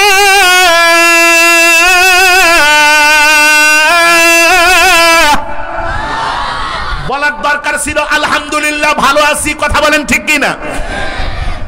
এ ভাই, সর্বসময় আল্লাহর শুকরিয়া আদায় করা লাগবে। যদি আপনি বলেন আগামীকাল ঢাকা যাব, তাহলে কি বলতে হবে? যদি বলেন আগামীকাল রাজশাহীতে যাব, কি বলতে হবে? আল্লাহ ডাক দেয়া কয় নবী গো, আপনি গদান উজিবুকুম বলেছেন, ইনশাআল্লাহ বলেন নাই, আমার ভালো লাগে নাই, সেই জন্য আমি আল্লাহ আপনার কাছে 15 দিন পর্যন্ত আমি ওহী পাঠাই নাই। কিন্তু আজকে আপনাকে আমি শিখাইয়া দিলাম, কারণ নবীজির কোনো শিক্ষক নাই, নবীজির শিক্ষককে। আর আল্লাহ যদি শিক্ষক হয়, ছাত্রর কোনো টেনশন আছে? আল্লাহ রাব্বুল আলামিন বিশ্ব নবীকে রাখতে বলতেছেন, দয়ার নবী গো, ওগো আমার হাবিব, ওই যে মক্কার ইহুদিরা আপনাকে প্রশ্ন করেছে, 3টা প্রশ্ন করেছে, ইনশাআল্লাহ না বলার কারণে আপনাকে ওহী দেই নাই, কিন্তু এখন ওহী পাঠায় দিয়েছি। আপনি মেহেরবানি করে ওই কাফেরদেরকে, ওই ইহুদিদেরকে ডাক দিয়া এই 3টা প্রশ্নের জবাব আমি আল্লাহর পক্ষ থেকে তাদের শোনাইয়া দেন। নবীজি কয়দিন পরে জবাব দিয়েছে? আরো জোরে কোন। আপনারা শুনবেন কয়দিন পর? হ্যাঁ, 15 দিন। তাহলে তো 15 দিন পর আবার তাফসীর মাহফিলের আয়োজন করা লাগবে। কথা বলেন ঠিক কি না? মুসলমান, এই 3টা প্রশ্নের জবাব যদি আপনারা শুনতে চান, রুহু কি, তারপরে ওই যে আসহাবের কাহাফ এদের সম্পর্কে যদি ধারণা নিতে চান, তারপরে মান হুয়া জুলকারনাইন বাদশা কে ছিল, এই 3টা প্রশ্নের জবাব যদি শুনতে চান, তাহলে অপেক্ষা করা লাগবে। রাজি আছেন ইনশাআল্লাহ? আরো জোরে বলেন ইনশাআল্লাহ। নবীজিকে কেউ অপমান করতে গেলে সেই অপমানিত হয়ে গেছে। কথা বলেন ঠিক কি না? এ মুসলমান, নবীজি যখন কালেমার দাওয়াত দেয়, নজরান শহর থেকে কিছু ইহুদি আসছে, কিছু খ্রিস্টান আসছে। এই ইহুদি খ্রিস্টানেরা বিশ্ব নবীর সামনে দাঁড়াইয়া আপনার নবী আমার নবীকে অপমান করার জন্য ডাক দেয়া কয়, মুহাম্মদ জানো নাকি আল্লাহ আমাদের খুবই ভালোবাসে? তারা কয়, নাহানু আবনাউল্লাহি ওয়া আহিব্বাউ। জোরে কোন নাউযুবিল্লাহ। কোরআন শরীফের সব আয়াত শুনে সুবহানাল্লাহ কোয়া যাবে না। কথা কোন ঠিক কি না? ইহুদি খ্রিস্টানেরা বিশ্ব নবীর সামনে দাঁড়াইয়া নবীজিকে ডাক দেয়া বলতেছে, মুহাম্মদ তুমি কি জানো না কি আল্লাহ আমাদের কত ভালোবাসে? আমরা আল্লাহর সন্তান, আল্লাহ আমাদের খুবই ভালোবাসে। নাউজুবিল্লাহ কোন। আল্লাহর সন্তান আছে, স্ত্রী আছে, চাচা ভাতিজা আছে, আল্লাহর কেউ নাই, আল্লাহ এক, আল্লাহর কোনো শরীক নাই, লা শারীকা লা। কথা বলেন ঠিক কি না? কিন্তু ওই ইহুদি খ্রিস্টানেরা নবীজিকে ডাক দেয়া কয়, আমরা আল্লাহর সন্তান, আল্লাহ আমাদেরকে খুব ভালোবাসে। আসলে কি তাদের ভালোবাসে? তখন আল্লাহ রাব্বুল আলামিন পবিত্র কোরআনে কারীমের ভিতরে আয়াত নাযিল করে দিলেন। আল্লাহ বলেন, কুল ইন কুনতুম তুহিব্বুনাল্লাহ ফাত্তাবিউনি ইউহিব্বুকুমুল্লাহ।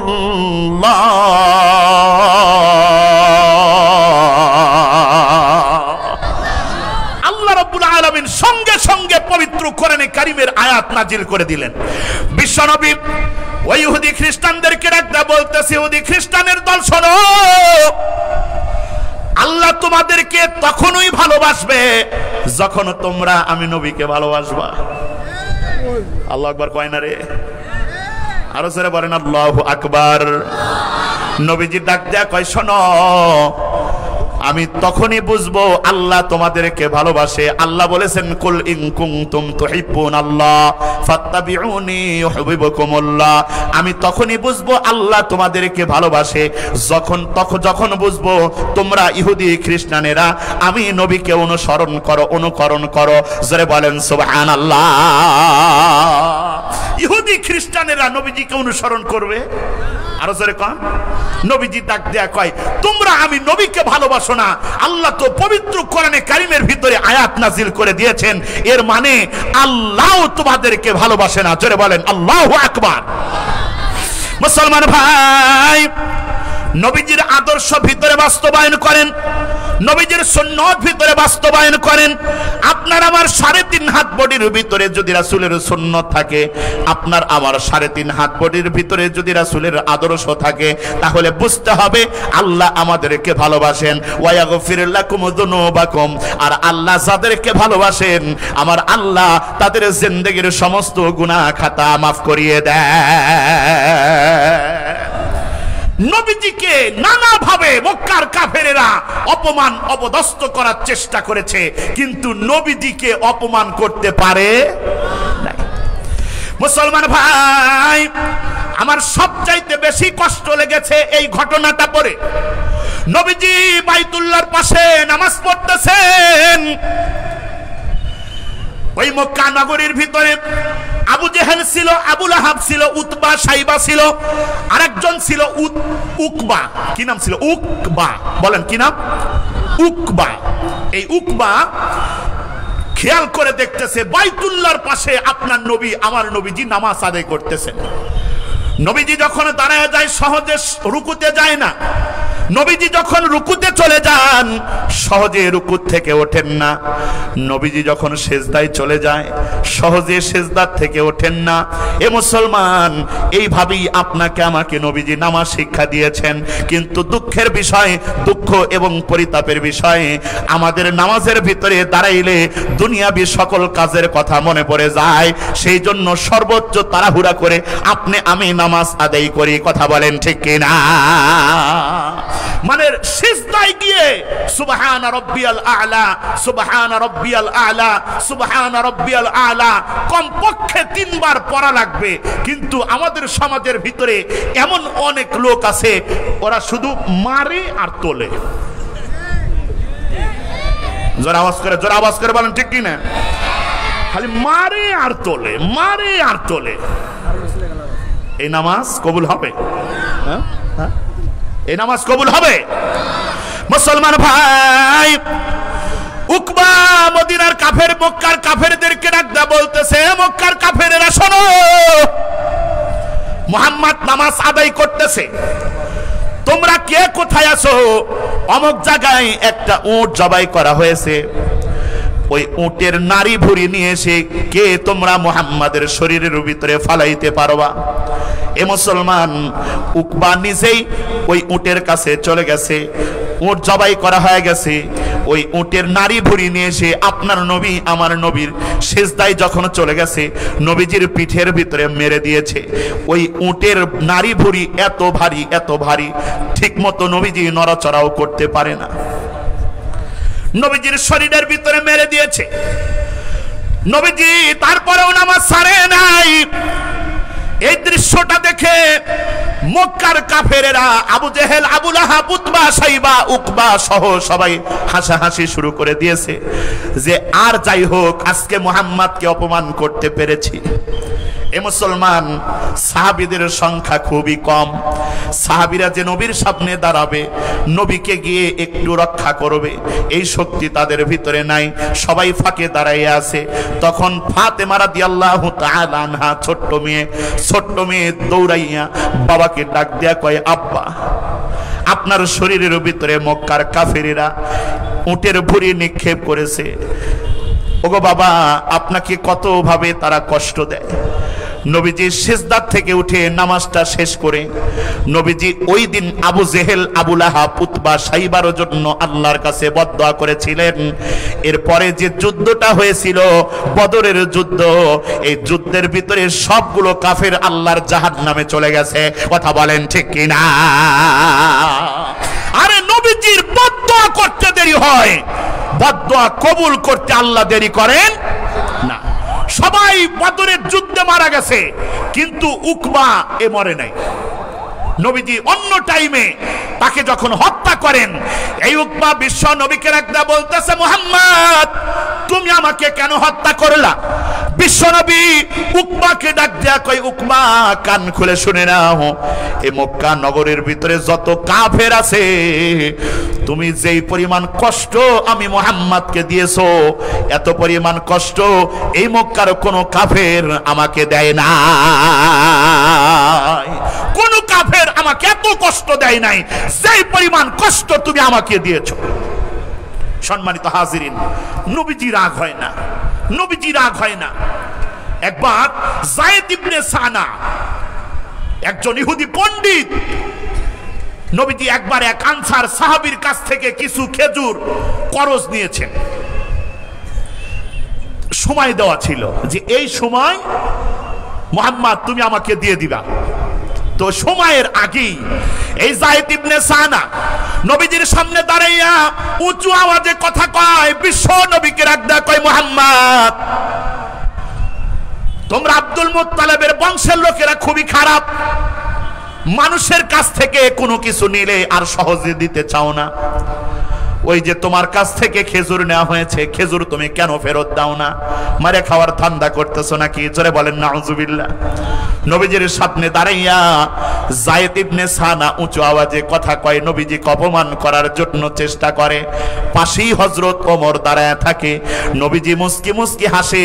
যায়েদ ইবনে সানা নবীজিকে অপমান করে, অপদস্থ করে, নবীজিকে কিপটে বলে গালি দেয়, নবীজিকে হক নষ্টকারী বলে গালি দেয়। নবীজি মুস্কি মুস্কি হাসে, কিন্তু হযরত ওমর নবীজির পাশে দাঁড়াইয়া নিজের রাগ কন্ট্রোল করতে পারেন না। নবীজি মুস্কি মুস্কি হাসে, কিন্তু হযরত ওমর বিশ্ব নবীকে রাখদা বলতেছেন, দয়ার নবী গো, এই কাফেরের বাচ্চার এত বড় সাহস, আমি ওমর যেখানে দাঁড়াইয়া আছি, আমি ওমরের সামনে দাঁড়াইয়া আপনার সাথে বেয়াদবি করে, আপনার উপর দিয়ে জোরে আওয়াজ করে কথা বলে। ওগো নবীজি, আপনি শুধু একবার ইশারা দেন, আমি ওমরের তরবারির আঘাতে, খোলা তরবারির আঘাতে এই কাফেরের বাচ্চার শরীর থেকে গর্দানটা এই মুহূর্তে আমি ঝুলে দিতে চাই। আল্লাহু আকবার, জোরে বলেন আল্লাহু আকবার। হযরত ওমরের রাগ কম না বেশি? আরো জোরে কন। হযরত ওমরের এত রাগ, এত রাগ, হযরত ওমর যেই রাস্তা দিয়ে হেঁটে যায়, ওই রাস্তা দিয়ে শয়তান হাঁটতে ভয় পায়। নবীজি হযরত ওমরকে ডাক দিয়া কয়, ওমর কেন তুমি রাগান্বিত হও? বোঝে না উচিত ছিল যে যায়েদ ইবনে সানার সাথে তোমার ভালো ব্যবহার করা, কিন্তু তুমি করো নাই, তুমি তাকে ভয় দেখিয়েছো। আরে সে আমার কাছ থেকে পাবে, সে তো চাবেই, কথা বলেন ঠিক কিনা?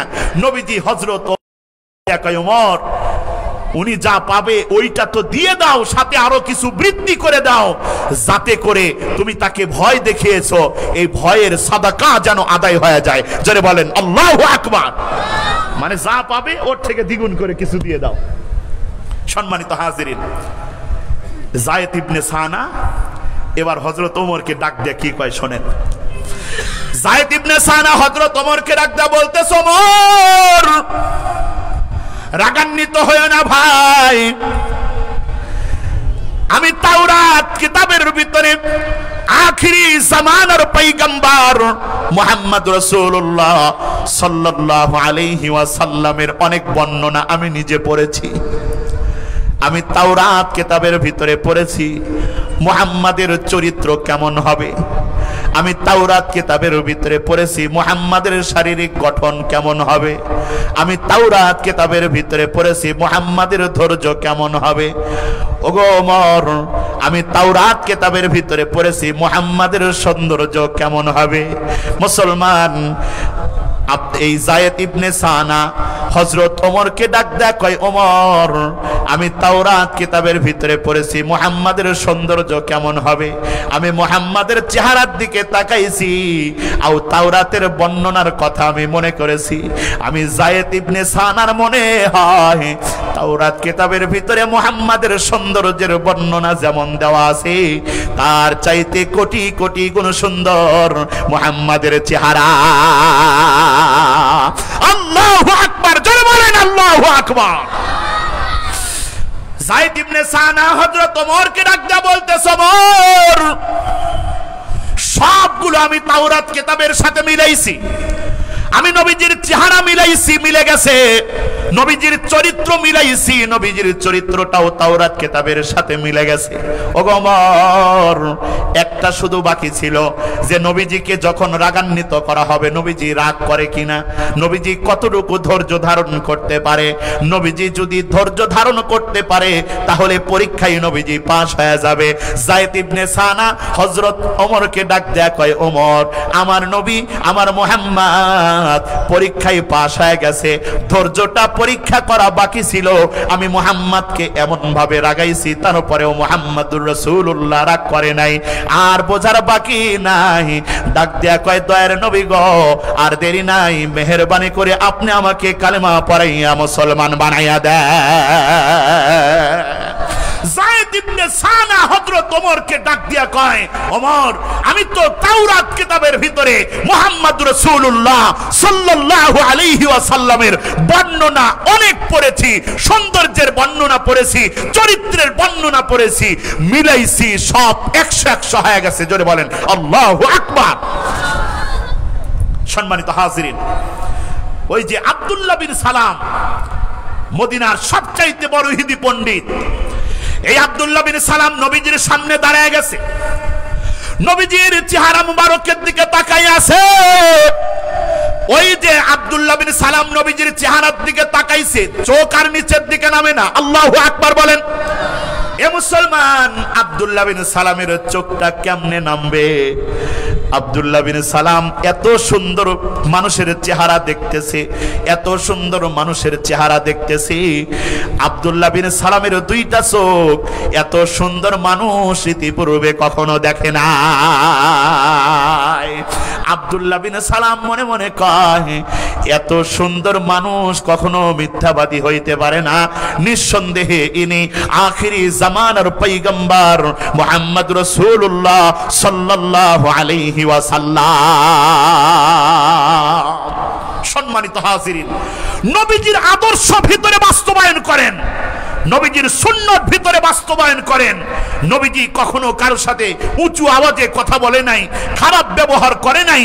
আর আপনি, আমি, আপনার, আমার ব্যবহার এত খারাপ, এত খারাপ, আপনার আমার ব্যবহার দেখে মানুষ সিসি করে। কথা বলেন ঠিক কিনা? মুসলমান ভাই, জীবনে কত গুনাহ করছেন, আল্লাহ রাব্বুল আলামিনের কাছে মাপ চান, আল্লাহ রাব্বুল আলামিনের কাছে তওবা করেন। এ ভাই, আজকের এই মাহফিলটা জীবনের শেষ মাহফিল হতে পারে, বাড়ি পর্যন্ত যাইতে পারবেন কিনা কোনো গ্যারান্টি। এ ভাই, আজকের এই মাহফিলের ভিতরে উলামায়ে কেরামের আগমন ঘটেছে, কত দাড়ি পাকা চুল পাকা মানুষগুলো সামনে বসে আছেন, মাদ্রাসার অসংখ্য তলাবারা বসে আছে। কার দুইটা হাত আল্লাহর কাছে পছন্দনীয় হবে কারো কিন্তু জানা নাই। আগামী বছর এই মাঠের ভিতরে মাহফিল হবে, অনেকেই এখানে আসতে পারবেন না, কবরের জগতে আপনাকে আমাকে যাওয়া লাগতে পারে। এ ভাই, আজকের এই মাহফিলটা জীবনের শেষ মাহফিল মনে করি। আপনার মতো গুনাহগার, আমার মতো গুনাহগার যদি আল্লাহর কাছে মাপ চাই, আমার আল্লাহ আপনার আমার জিন্দেগীর সমস্ত গুনাহ খাতা মাফ করিয়ে দেবে। কার দোয়াটা আল্লাহর কাছে কবুল হবে কারো কিন্তু ঠিক কিনা? মুসলমান ভাই, পবিত্র কোরআনে কারীম খুলে দেখবেন, সূরা জুমারের 53 নম্বর আয়াত, 24 নম্বর পারার 3 নম্বর পৃষ্ঠার 10-11 নম্বর লাইনে আল্লাহ রাব্বুল আলামিন বলেন, قل يا عبادي الذين أسرفوا على أنفسهم لا تقنطوا من رحمة الله।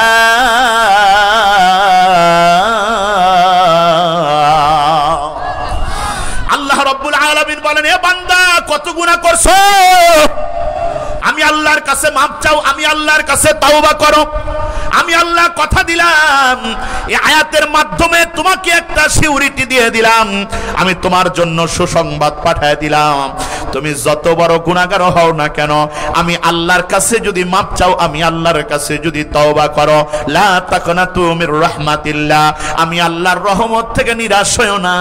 আমি আল্লাহর কাছে মাপ চাও, আমি আল্লাহর কাছে তওবা করো, আমি আল্লাহ তোমার জিন্দেগীর সমস্ত গুনাহ খাতা মাফ করিয়ে দিব। জোরে বলেন সুবহানাল্লাহ।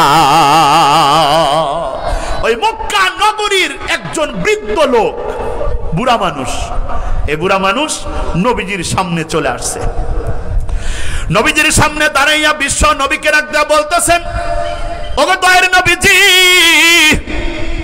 আমি তো এখন বুড়া হয়ে গেছি, কিন্তু আমার জীবনে আমি যতগুলা গুনাহ করেছি এই গুনাহগুলো যদি একত্রিত করা হয় তাহলে এই আসমান জমিনের ভিতরে জায়গা হবে না, এত গুনাহ করছি গো নবী। ও গো নবীজি, আল্লাহ কি আমারে মাফ করবে?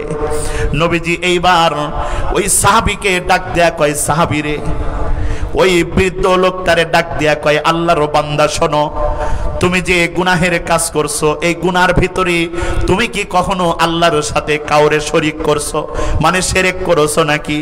এইবার বৃদ্ধ লোকটা ডাক দেয়া কয়, নবী গো, জীবনেও কোনোদিন আল্লাহর সাথে কাউরে শরীক করি নাই। যারা বলেন আল্লাহু আকবার।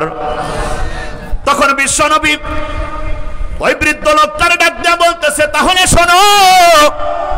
তখন এই সূরা জুমারের 53 নম্বর আয়াতের অংশটা আপনার নবী আমার নবী তেলাওয়াত করে শোনায় দিয়েছেন। আল্লাহু আকবার বলেন। নবীজি তেলাওয়াত করে শোনায়, লা তাকনাতু মির রাহমাতিল্লাহ,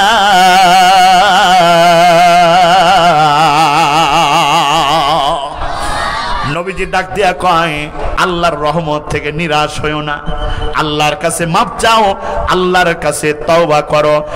আয়াতের ভিতরে আল্লাহ বলে দিয়েছেন, লা তাকনাতু মির রাহমাতিল্লাহ, আল্লাহর রহমত থেকে নিরাশ হইও না। তুমি যত বড় গুনাহগার হও না কেন, আল্লাহর কাছে যদি মাপ চাও, আল্লাহর কাছে যদি তওবা করো, আমার আল্লাহ আপনার আমার জিন্দেগীর গুনাহ খাতাগুলো মাফ করিয়ে দিবেন। যারা বলেন সুবহানাল্লাহ। তখন এই বৃদ্ধ লোকটা বিশ্ব নবীকে রাখদা বলতেছেন, দয়ার নবী গো, এই আয়াত কি আল্লাহ আমার জন্য নাজিল করছে? নবীজি ডাক দেয়া কয়, না না, এই আয়াতটা সমস্ত গুনাহগারের জন্য আল্লাহ নাজিল করে দিয়েছেন। তখন বৃদ্ধ লোকটা ডাক দেয়া কয়, আল্লাহর এত দয়া, এত দয়া। ডাক দেয়া কয়, নবী গো, আর দেরি নাই, আপনি মেহেরবানি করে আমারে কালেমা পড়াইয়া মুসলমান বানাইয়া দেন। আশহাদু আল্লাহ ইলাহা ইল্লাল্লাহ ওয়া আশহাদু আন্না মুহাম্মাদান আবদুহু ওয়া রাসূলুহু। জোরে বলেন আল্লাহু আকবার। মুসলমান ভাই, সবাই জোরে একবার আওয়াজ করে বলতে হবে, আল্লাহর দয়া কম না বেশি? আরো জোরে বলেন, কম না বেশি? এ মুসলমান, যত বড় গুনাহগার হই না কেন আল্লাহ মাফ করে দেওয়ার জন্য ওয়াদা করেছেন। চমৎকার একটা ঘটনা আজকে আপনাদেরকে শোনায় দেই। এ মুসলমান, নবীজি বসে আছেন, নবীজির সামনে হঠাৎ করে একটা মহিলা হাউ মাউ করে কান্নাকাটি করতে করতে নবীজির সামনে চলে আসছে। বিশ্বনবী মহিলাকে ডাকদা বলতেছে, আল্লাহর বান্দি শোনো, কেন তুমি এইভাবে কান্নাকাটি করতেছো, ঘটনা কি? ওই মহিলা বিশ্ব নবীকে ডাকদা কয়, দয়ার নবী গো, আমি একটা জঘন্যতম গুনাহের কাজ করছি গো নবী। আমি বিবাহিত মহিলা, আমি একজনের সাথে জেনা করেছি। জেনা করার কারণে আমার গর্ভের ভিতরে বাচ্চা এসেছে গো নবী।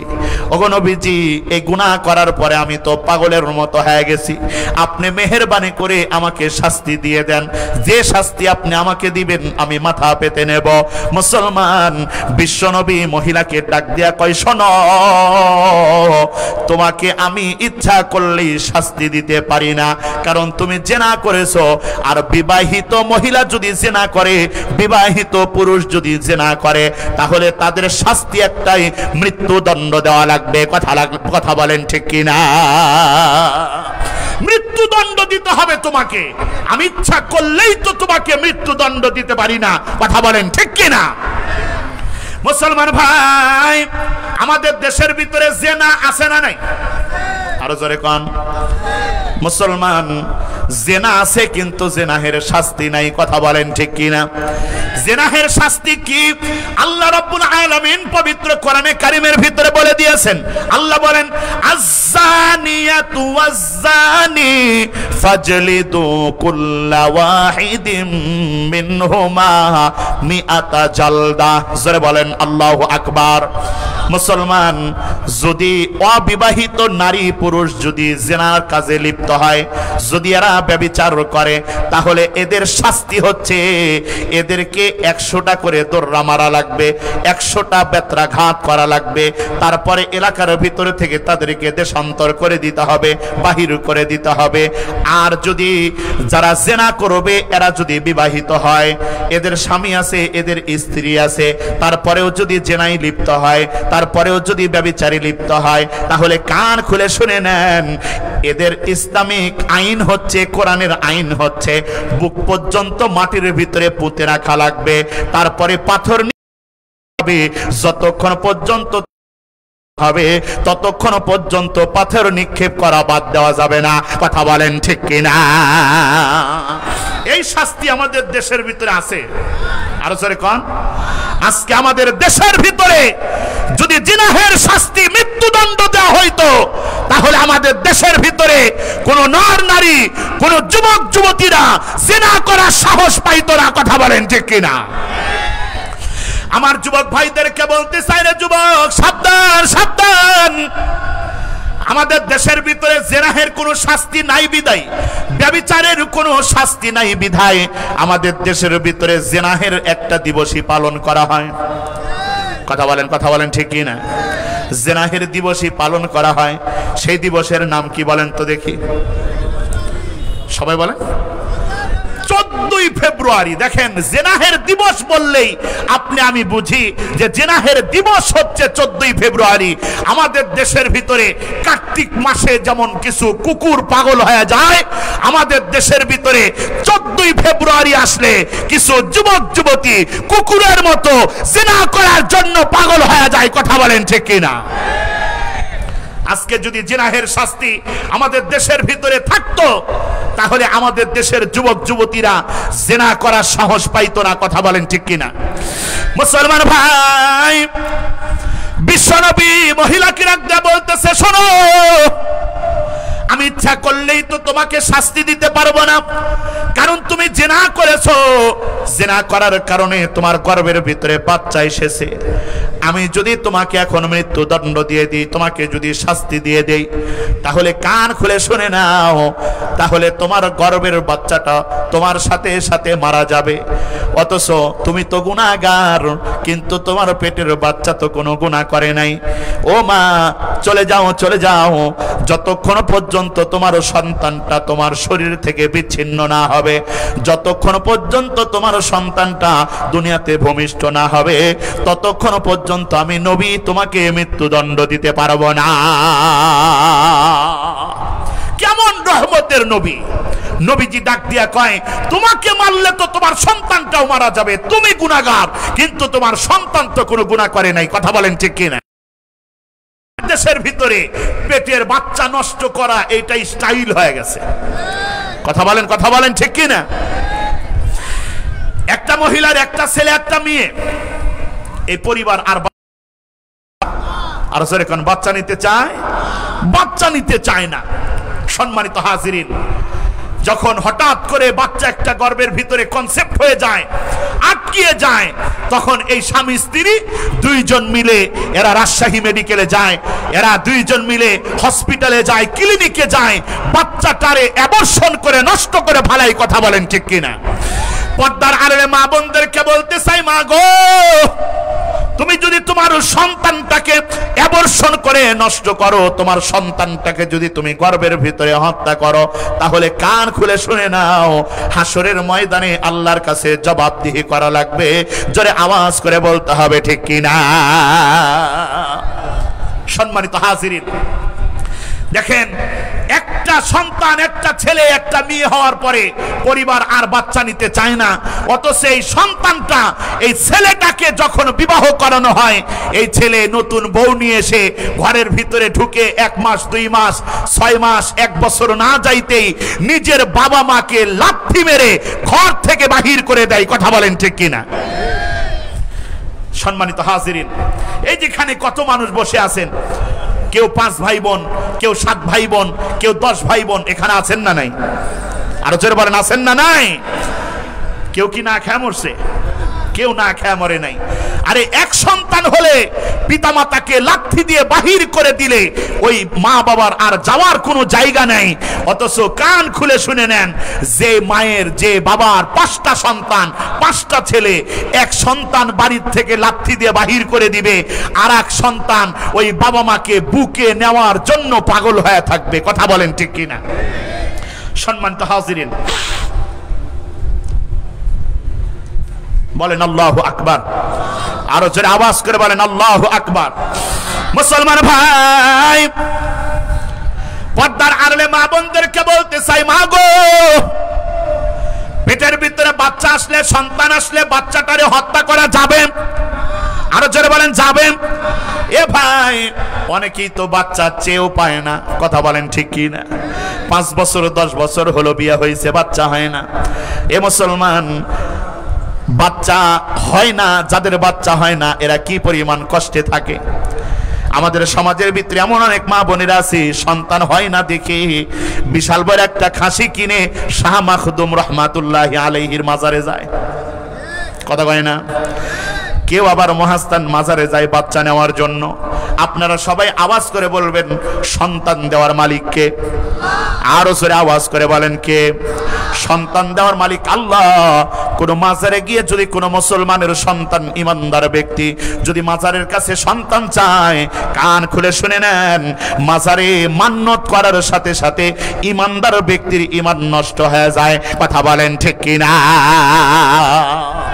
আমাদের দেশটাকে এই গুটি কয়েক কিছু ভণ্ড পীরেরা আমাদের দেশটাকে নষ্ট করে ফেলাইছে। কথা বলেন ঠিক কিনা? কয় আমি যাইতাম যাইতাম গনিশা বাবার দরবারে, কই বাবার বিরহ জ্বালা, বাবার বিরহ জ্বালা জ্বলে অন্তরে, আমি যাইতাম যাইতাম গনিশা বাবার দরবারে। জোরে বলেন নাউজুবিল্লাহ। আপনি বাড়িতে খোঁজ নিয়ে দেখবেন, বাড়িতে আর নিজের মা বাপে ভাত দেয় না। কয় বাবা জানা আমার নূরেরই পুতুল, বাবা জানা আমার জান্নাতের ফুল। জোরে কোন নাউজুবিল্লাহ। কয় জিন পরি ফেরেশতা পাগল, বলেন আহা আহা। জোরে কোন? যাহা বলবেন না মনে করবো আপনি ভণ্ড পীরের মুরিদ। আর এই কেশরহাটের জমিনের ভিতরে যেখানে অসংখ্য ওলামায়ে কেরামের বসবাস, এই কেশরহাটের জমিনের ভিতরে ভণ্ড পীরের আস্তানা থাকতে পারে না। কথা বলেন ঠিক কিনা? জিন পরি ফেরেশতা পাগল, আরো জোরে, জিন পরি ফেরেশতা পাগল, ওরে জিন পরি ফেরেশতা পাগল বাবার জিকিরে, আমি যাইতাম যাইতাম গনিশা বাবার দরবারে। জোরে বলেন নাউজুবিল্লাহ। ভণ্ড দিয়ে ছয়লাম। এই যে গত কিছুদিন আগে আবুল সরকার নামে একজন বাউল না ফাউল, এই বাউল কয় যে আল্লাহ নাকি কোরআনের ভিতরে বলছে, ওরা তো তেলাওয়াত তো সহিভাবে পড়তে পারে না, কয় কুল আউযু বিরাব্বিন নাসে মালিকিন নাসে ইলাহিও নাসে। নাউজুবিল্লাহ পড়ে। আল্লাহ নাকি কোরআনের ভিতরে নাসানাসির কথা বলছে। নাস মানে কি? নাস মানে কি? মানুষ। আর এই মূর্খের বাচ্চা, এই কাফেরের বাচ্চা, এই কাফের এ কয় আল্লাহ নাকি কোরআনে কারিমের ভিতরে নাসানাসির কথা বলছে। যে কোরআনের অপব্যাখ্যা করে, আল্লাহকে নিয়ে কটূক্তি করে, ঈমান আছে? আরো জোরে কোন? আর আমাদের দেশের এই ফাউলকে সাপোর্ট করার জন্য অনেক মুসলমানের ঘরের সন্তান আছে। কথা বলেন ঠিক কিনা? কান খুলে শুনে নেন, যারা আল্লাহর দুশমন, এদেরকে যারা সাপোর্ট করবে এরাও আল্লাহর দুশমন। কথা বলেন ঠিক কিনা? সম্মানিত হাজিরিন, সন্তান দেওয়ার মালিক কে? কোন ভণ্ড পীরের কাছে যাওয়া যাবে? গর্বের সন্তান নষ্ট করা যাবে না। সম্মানিত হাজিরিন, প্রত্যেক বছর এই মাহফিল হবে, হবে না? হবে না? কারা কারা বিরোধিতা করবেন হাত তোলেন তো। কারা কারা না, কারা কারা বিরোধিতা করবেন না হাত তোলেন। লিল্লাহে তাকবীর, লিল্লাহে তাকবীর। এই যে ইত্তেহাদুল উলামা ওয়াল হুফাজ, কেশরহাটের অসংখ্য ওলামায়ে কেরামের উদ্যোগে এই মাহফিলের আয়োজন করা হয়, আপনারা খুশি না বেজার? আরো জোরে বলেন খুশি না বেজার? প্রত্যেক বছর এত সুন্দর করে আয়োজন করে মুসলমান, সেই জন্য ইত্তেহাদুল উলামা আল হুফাজের এই আমার ভাইদের, যুবক ভাইদের জন্য দোয়া করার দরকার আছে না নাই? আরো জোরে বলেন আছে না নাই? এই যে দেখেন কত সুন্দর আয়োজন, এ মুসলমান কত সুন্দর আয়োজন করা হয়েছে। এই আয়োজন করতে কতগুলো টাকা খরচ হয়েছে একবার চিন্তা করেন। এ ভাই, এখানে কত মানুষ বসে আছেন, কারো মা নাই, কারো বাবা নাই, এমন অনেক সন্তান বসে আছেন, নিজের হাত দিয়া নিজের বাবারে কবরের ভিতরে নামাইছেন। এমন অনেক সন্তান এখানে বসে আছেন, নিজের হাত দিয়া নিজের মায়ের কবরের ভিতরে মাটি দিছেন। এ মুসলমান, মা বাবা কবরের ভিতরে থেকে চাতক পাখির মতো তাকায় আছে। এ ভাই, এই মাহফিলের ভিতরে বসে এই মাহফিলের জন্য যদি কিছু অর্থ, কিছু সম্পদ যদি আপনি দান করতে পারেন, কিছু টাকা যদি দান করতে পারেন, আমার আল্লাহ আপনার আমার মা বাবার কবরগুলোকে জান্নাতের বাগান বানায় দিবেন। যারা বলেন সুবহানাল্লাহ। অনেক ব্যবসায়িক ভাই আছেন, ব্যবসার ভিতরে বরকতের জন্য, অনেক চাকরিজীবী ভাই আছেন, চাকরির ভিতরে বরকতের জন্য, অনেক আমার সাধারণ ভাইয়েরা আছেন পরিবারের ভিতরে বরকতের জন্য। এই যে এখন আপনাদের ভিতরে ব্যাগ ছেড়ে দেওয়া হবে, পকেটের ভিতরে হাত ঢুকে বাবা মা রুহের মাগফিরাতের জন্য দোয়া চেয়ে, ব্যবসা বাণিজ্য যেন ভালো হয়, যাদের সন্তান হয় না সন্তান চেয়ে এই ব্যাগের ভিতরে এই মাহফিলের উদ্দেশ্যে, তাফসীর মাহফিলের উদ্দেশ্যে, ইসলামী মহাসম্মেলনের উদ্দেশ্যে মা বাবা রুহের মাগফিরাতের জন্য দান করিয়ে দিবেন। ব্যাগ ছেড়ে দেওয়া হবে, আপনারা পকেটের ভিতরে হাত ঢুকান, বিড়ি বাদ দিয়ে যা আছে সব দিয়ে দেন। তাড়াতাড়ি আই, ঢোকো ঢোকো তাড়াতাড়ি। কালেমা পড়েন লা ইলাহা ইল্লাল্লাহ জোরে।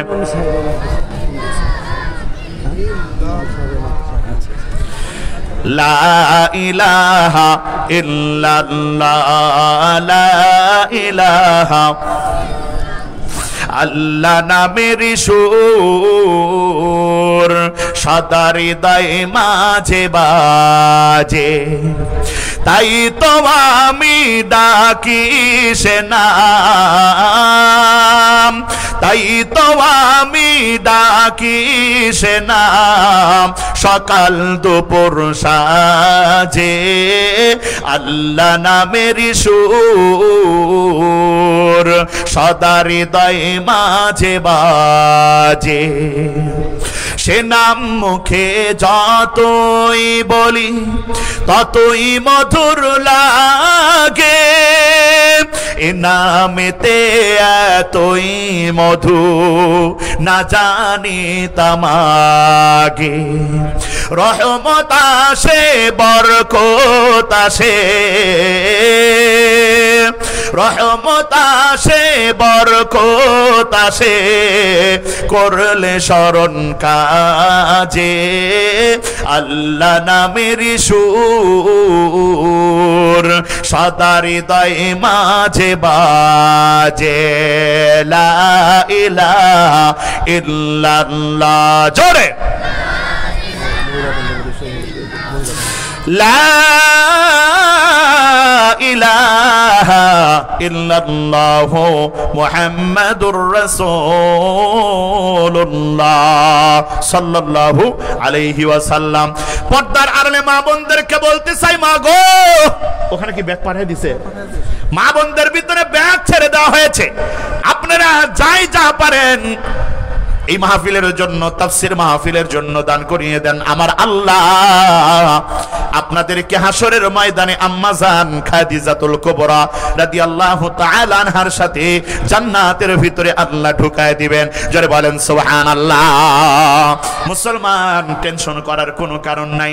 আজকের এই মাহফিলের প্রধান বক্তা আল্লামা আব্দুল বাসেত খান সাহেব চলে আসছেন, বলেন আলহামদুলিল্লাহ।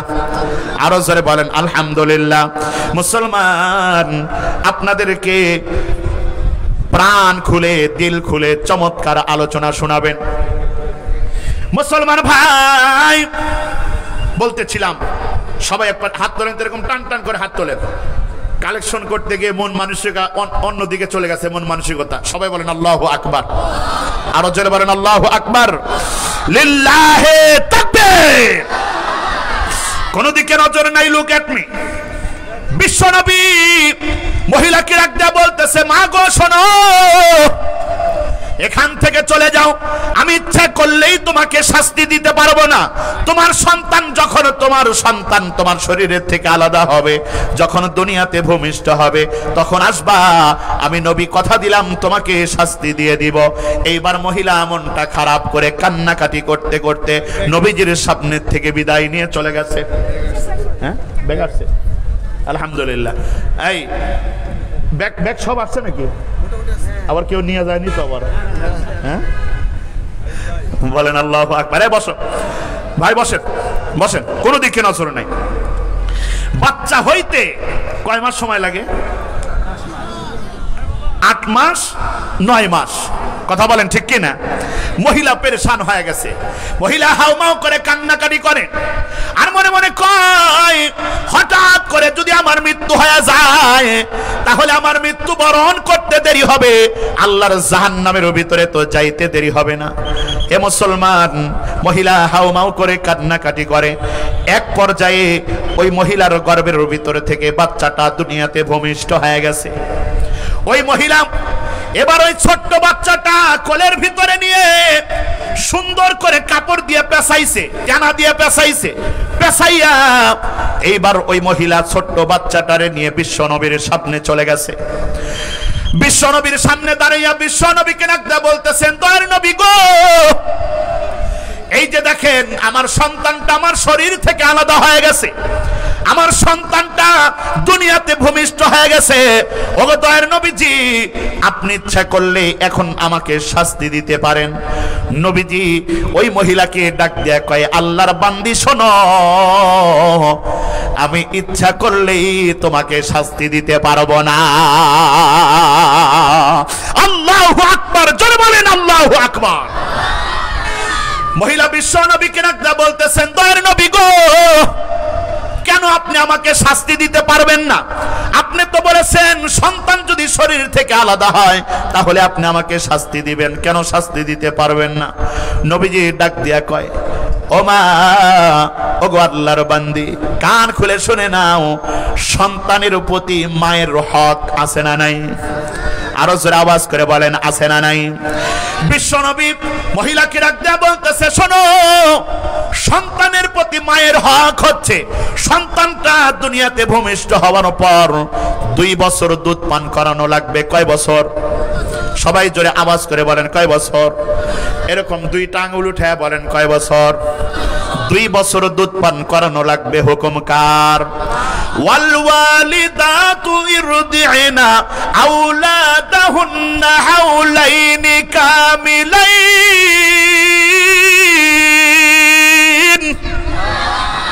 2 বছর দুধ পান করানো লাগবে।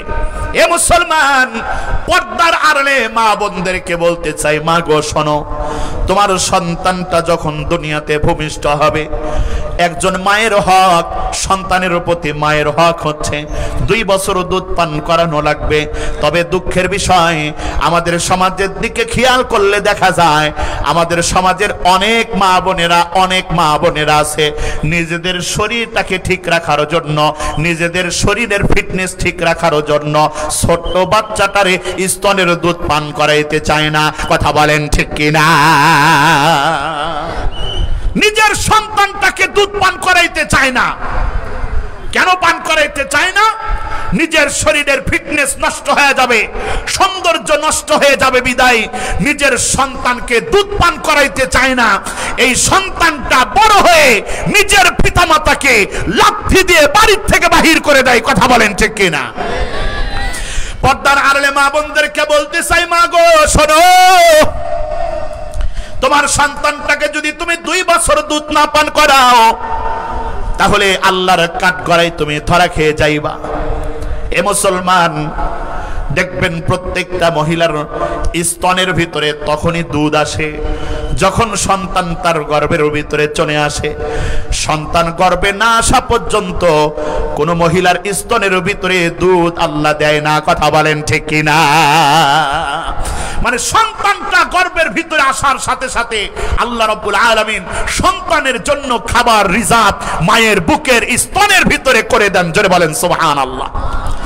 পর্দার আড়ালে মা বোনদেরকে বলতে চাই, মা গো, সন্তানকে 2 বছর দুধ পান করানো লাগবে। এ ভাই, মহিলা বিশ্ব নবীকে ডাক দিয়া কয়, দয়ার নবী গো, 2 বছর আমার সন্তানটারে দুধ পান করাবো। নবীজি ডাক দেয়া কয়, চলে যাও, তোমার সন্তান 2 বছর তুমি দুধ পান করাও।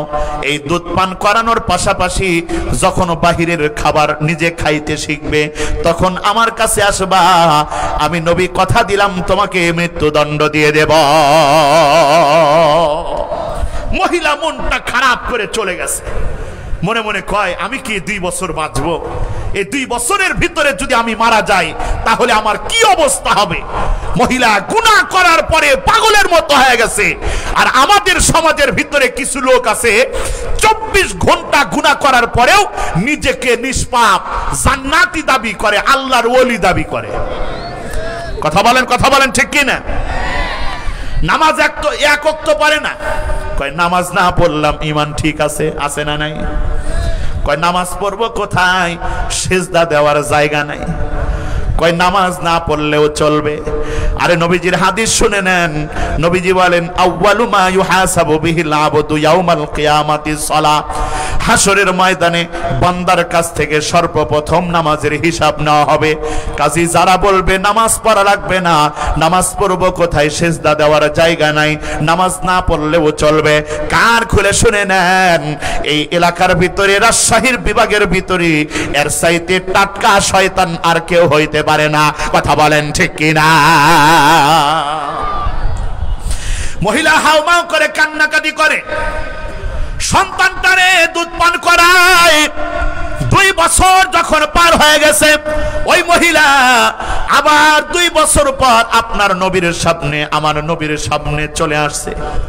এ মুসলমান নবীর সামনে এসে তার ছোট্ট বাচ্চাটারে ছেড়ে দিয়েছে। এমনিতে ছেড়ে দেয় নাই, হাতের ভিতরে একটা রুটি দিছে, রুটি দিয়ে নবীজির সামনে ছেড়ে দিয়েছে। মা ডাক দিয়া কয়, সন্তান শোনো, ওই যে বসে আছে তাকায় দেখো, আখিরি জামানার পয়গম্বর মুহাম্মদ রাসূলুল্লাহ সাল্লাল্লাহু আলাইহি ওয়াসাল্লাম। ছোট্ট বাচ্চা যখন হাঁটি হাঁটি পা পা করে যাওয়া শুরু করে দিয়েছে, আপনাদের কাছে প্রশ্ন, 2 বছরের বাচ্চা, 2.5 বছরের বাচ্চা হাঁটতে পারে না? আরো জোরে বলেন, পারে না? ছোট্ট বাচ্চা হেঁটে হেঁটে নবীজির সামনে চলে গেছে। মহিলা বিশ্ব নবীকে রাখতে বলতেছেন, দয়ার নবী গো, তাকায় দেখেন, আমার সন্তানটা এখন হাঁটা শিখেছে।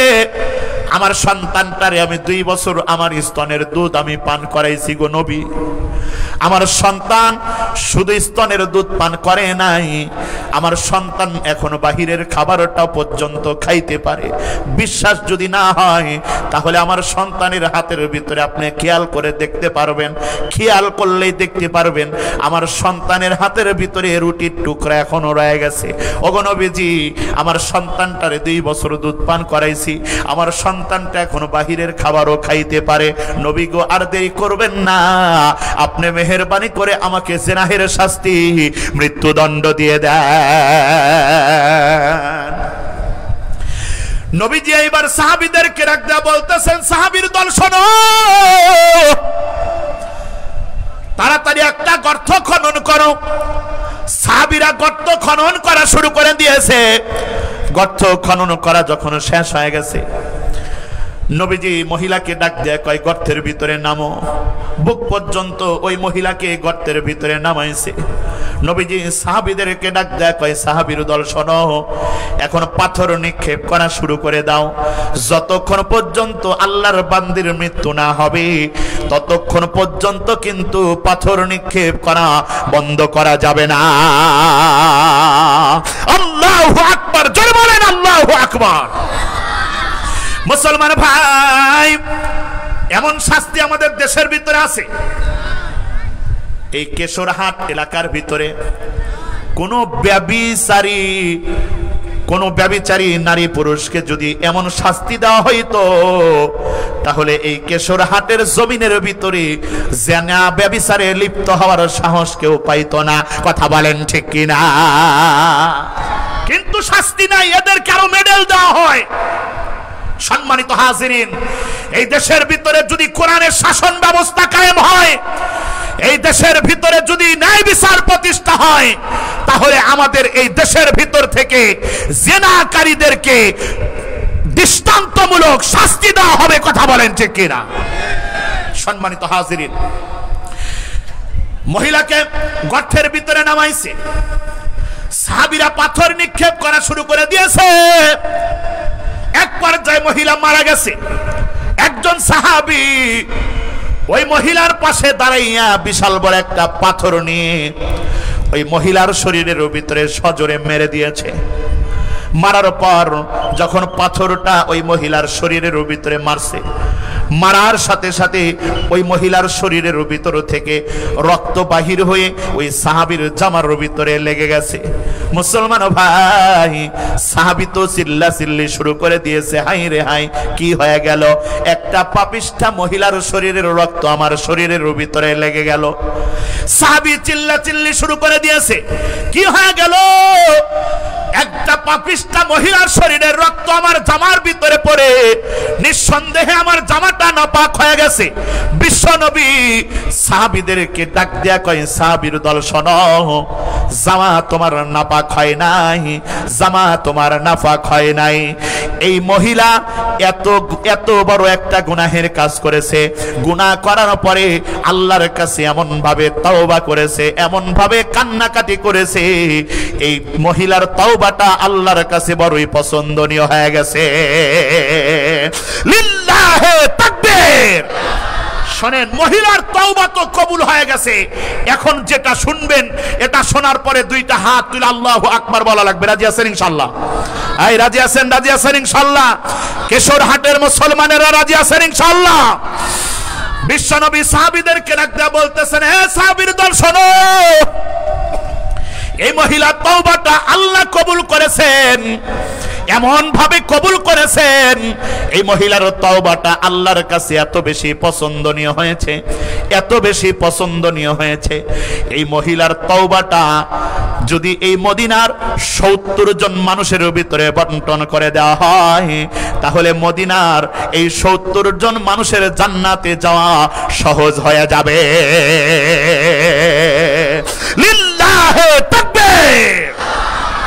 সম্মানিত হাজিরিন, আমাদের আজকের মাহফিলের মধ্যমণি, উত্তরবঙ্গের গৌরব, হাজারো মানুষের হৃদয়ের স্পন্দন, আল্লামা আব্দুল বাসিত খান সাহেব দামাত বারকাতুহুমুল আলিয়া হযরত চলে এসেছেন। বলেন আলহামদুলিল্লাহ। আরো জোরে আওয়াজ করে বলেন আলহামদুলিল্লাহ। আপনারা খুশি না বেজার? খুশি না বেজার? আপনাদেরকে একটু 2 মিনিটের ভিতরে একটু জাগ্রত করে দিয়ে যায়, নাকি বলেন? জোর কদমে সামনে চলো, বজ্রকণ্ঠে আওয়াজ তোলো, সবাই মিলে একই তালে দাও না স্লোগান, নারায়ে তাকবীর। আওয়াজ এরকমই হবে নাকি আরেকটু জোরে হবে? আরো জোরে হবে। জবান দিয়েছেন কে? ধ্বনি হবে কার? জবান কেউ বন্ধ রাখবো না। রাজি আছেন ইনশাআল্লাহ? জোর কদমে সামনে চলো, বজ্রকণ্ঠে আওয়াজ তোলো, সবাই মিলে একই তালে দাও না স্লোগান, নারায়ে তাকবীর, নারায়ে তাকবীর। দিন ইসলাম, দিন ইসলাম, জিন্দাবাদ, জিন্দাবাদ। ইসলামেরই জন্য দেশের হয়েছে জন্ম, ইসলামের বিরুদ্ধে গেলে দেশ হবে ভিন্ন। ইসলামেরই জন্য দেশের হয়েছে জন্ম, ইসলামের বিরুদ্ধে গেলে দেশ হবে ভিন্ন। ইসলামের বিরুদ্ধে যারা নিয়েছো অবস্থান, এই বাংলায় ঠাই হবে না, যাও হিন্দুস্তান। গেছে নাকি যায় নাই? জোর কদমে সামনে চলো, বজ্রকণ্ঠে আওয়াজ তোলো, সবাই মিলে একই তালে দাও না স্লোগান, নারায়ে তাকবীর। সবাই দুইটা হাত তোলেন, টান টান করে দুইটা হাত তুলবেন যাদের হাত আছে। যখন আল্লাহু আকবার বলবেন তখন উপর দিকে জোরে মারবেন। মারেন তো। জোর কদমে সামনে চলো, বজ্রকণ্ঠে আওয়াজ তোলো, সবাই মিলে একই তালে দাও না স্লোগান, নারায়ে তাকবীর, নারায়ে তাকবীর, নারায়ে তাকবীর, নারে তাকবীর। বলেন আলহামদুলিল্লাহ। আজকের এই মাহফিলকে আল্লাহ কবুল করেন, জোরে বলেন আমিন। ওয়া আখিরু দাওয়ানা আনিল হামদুলিল্লাহি রাব্বিল আলামিন। আসসালামু আলাইকুম ওয়া রাহমাতুল্লাহ। আলহামদুলিল্লাহ।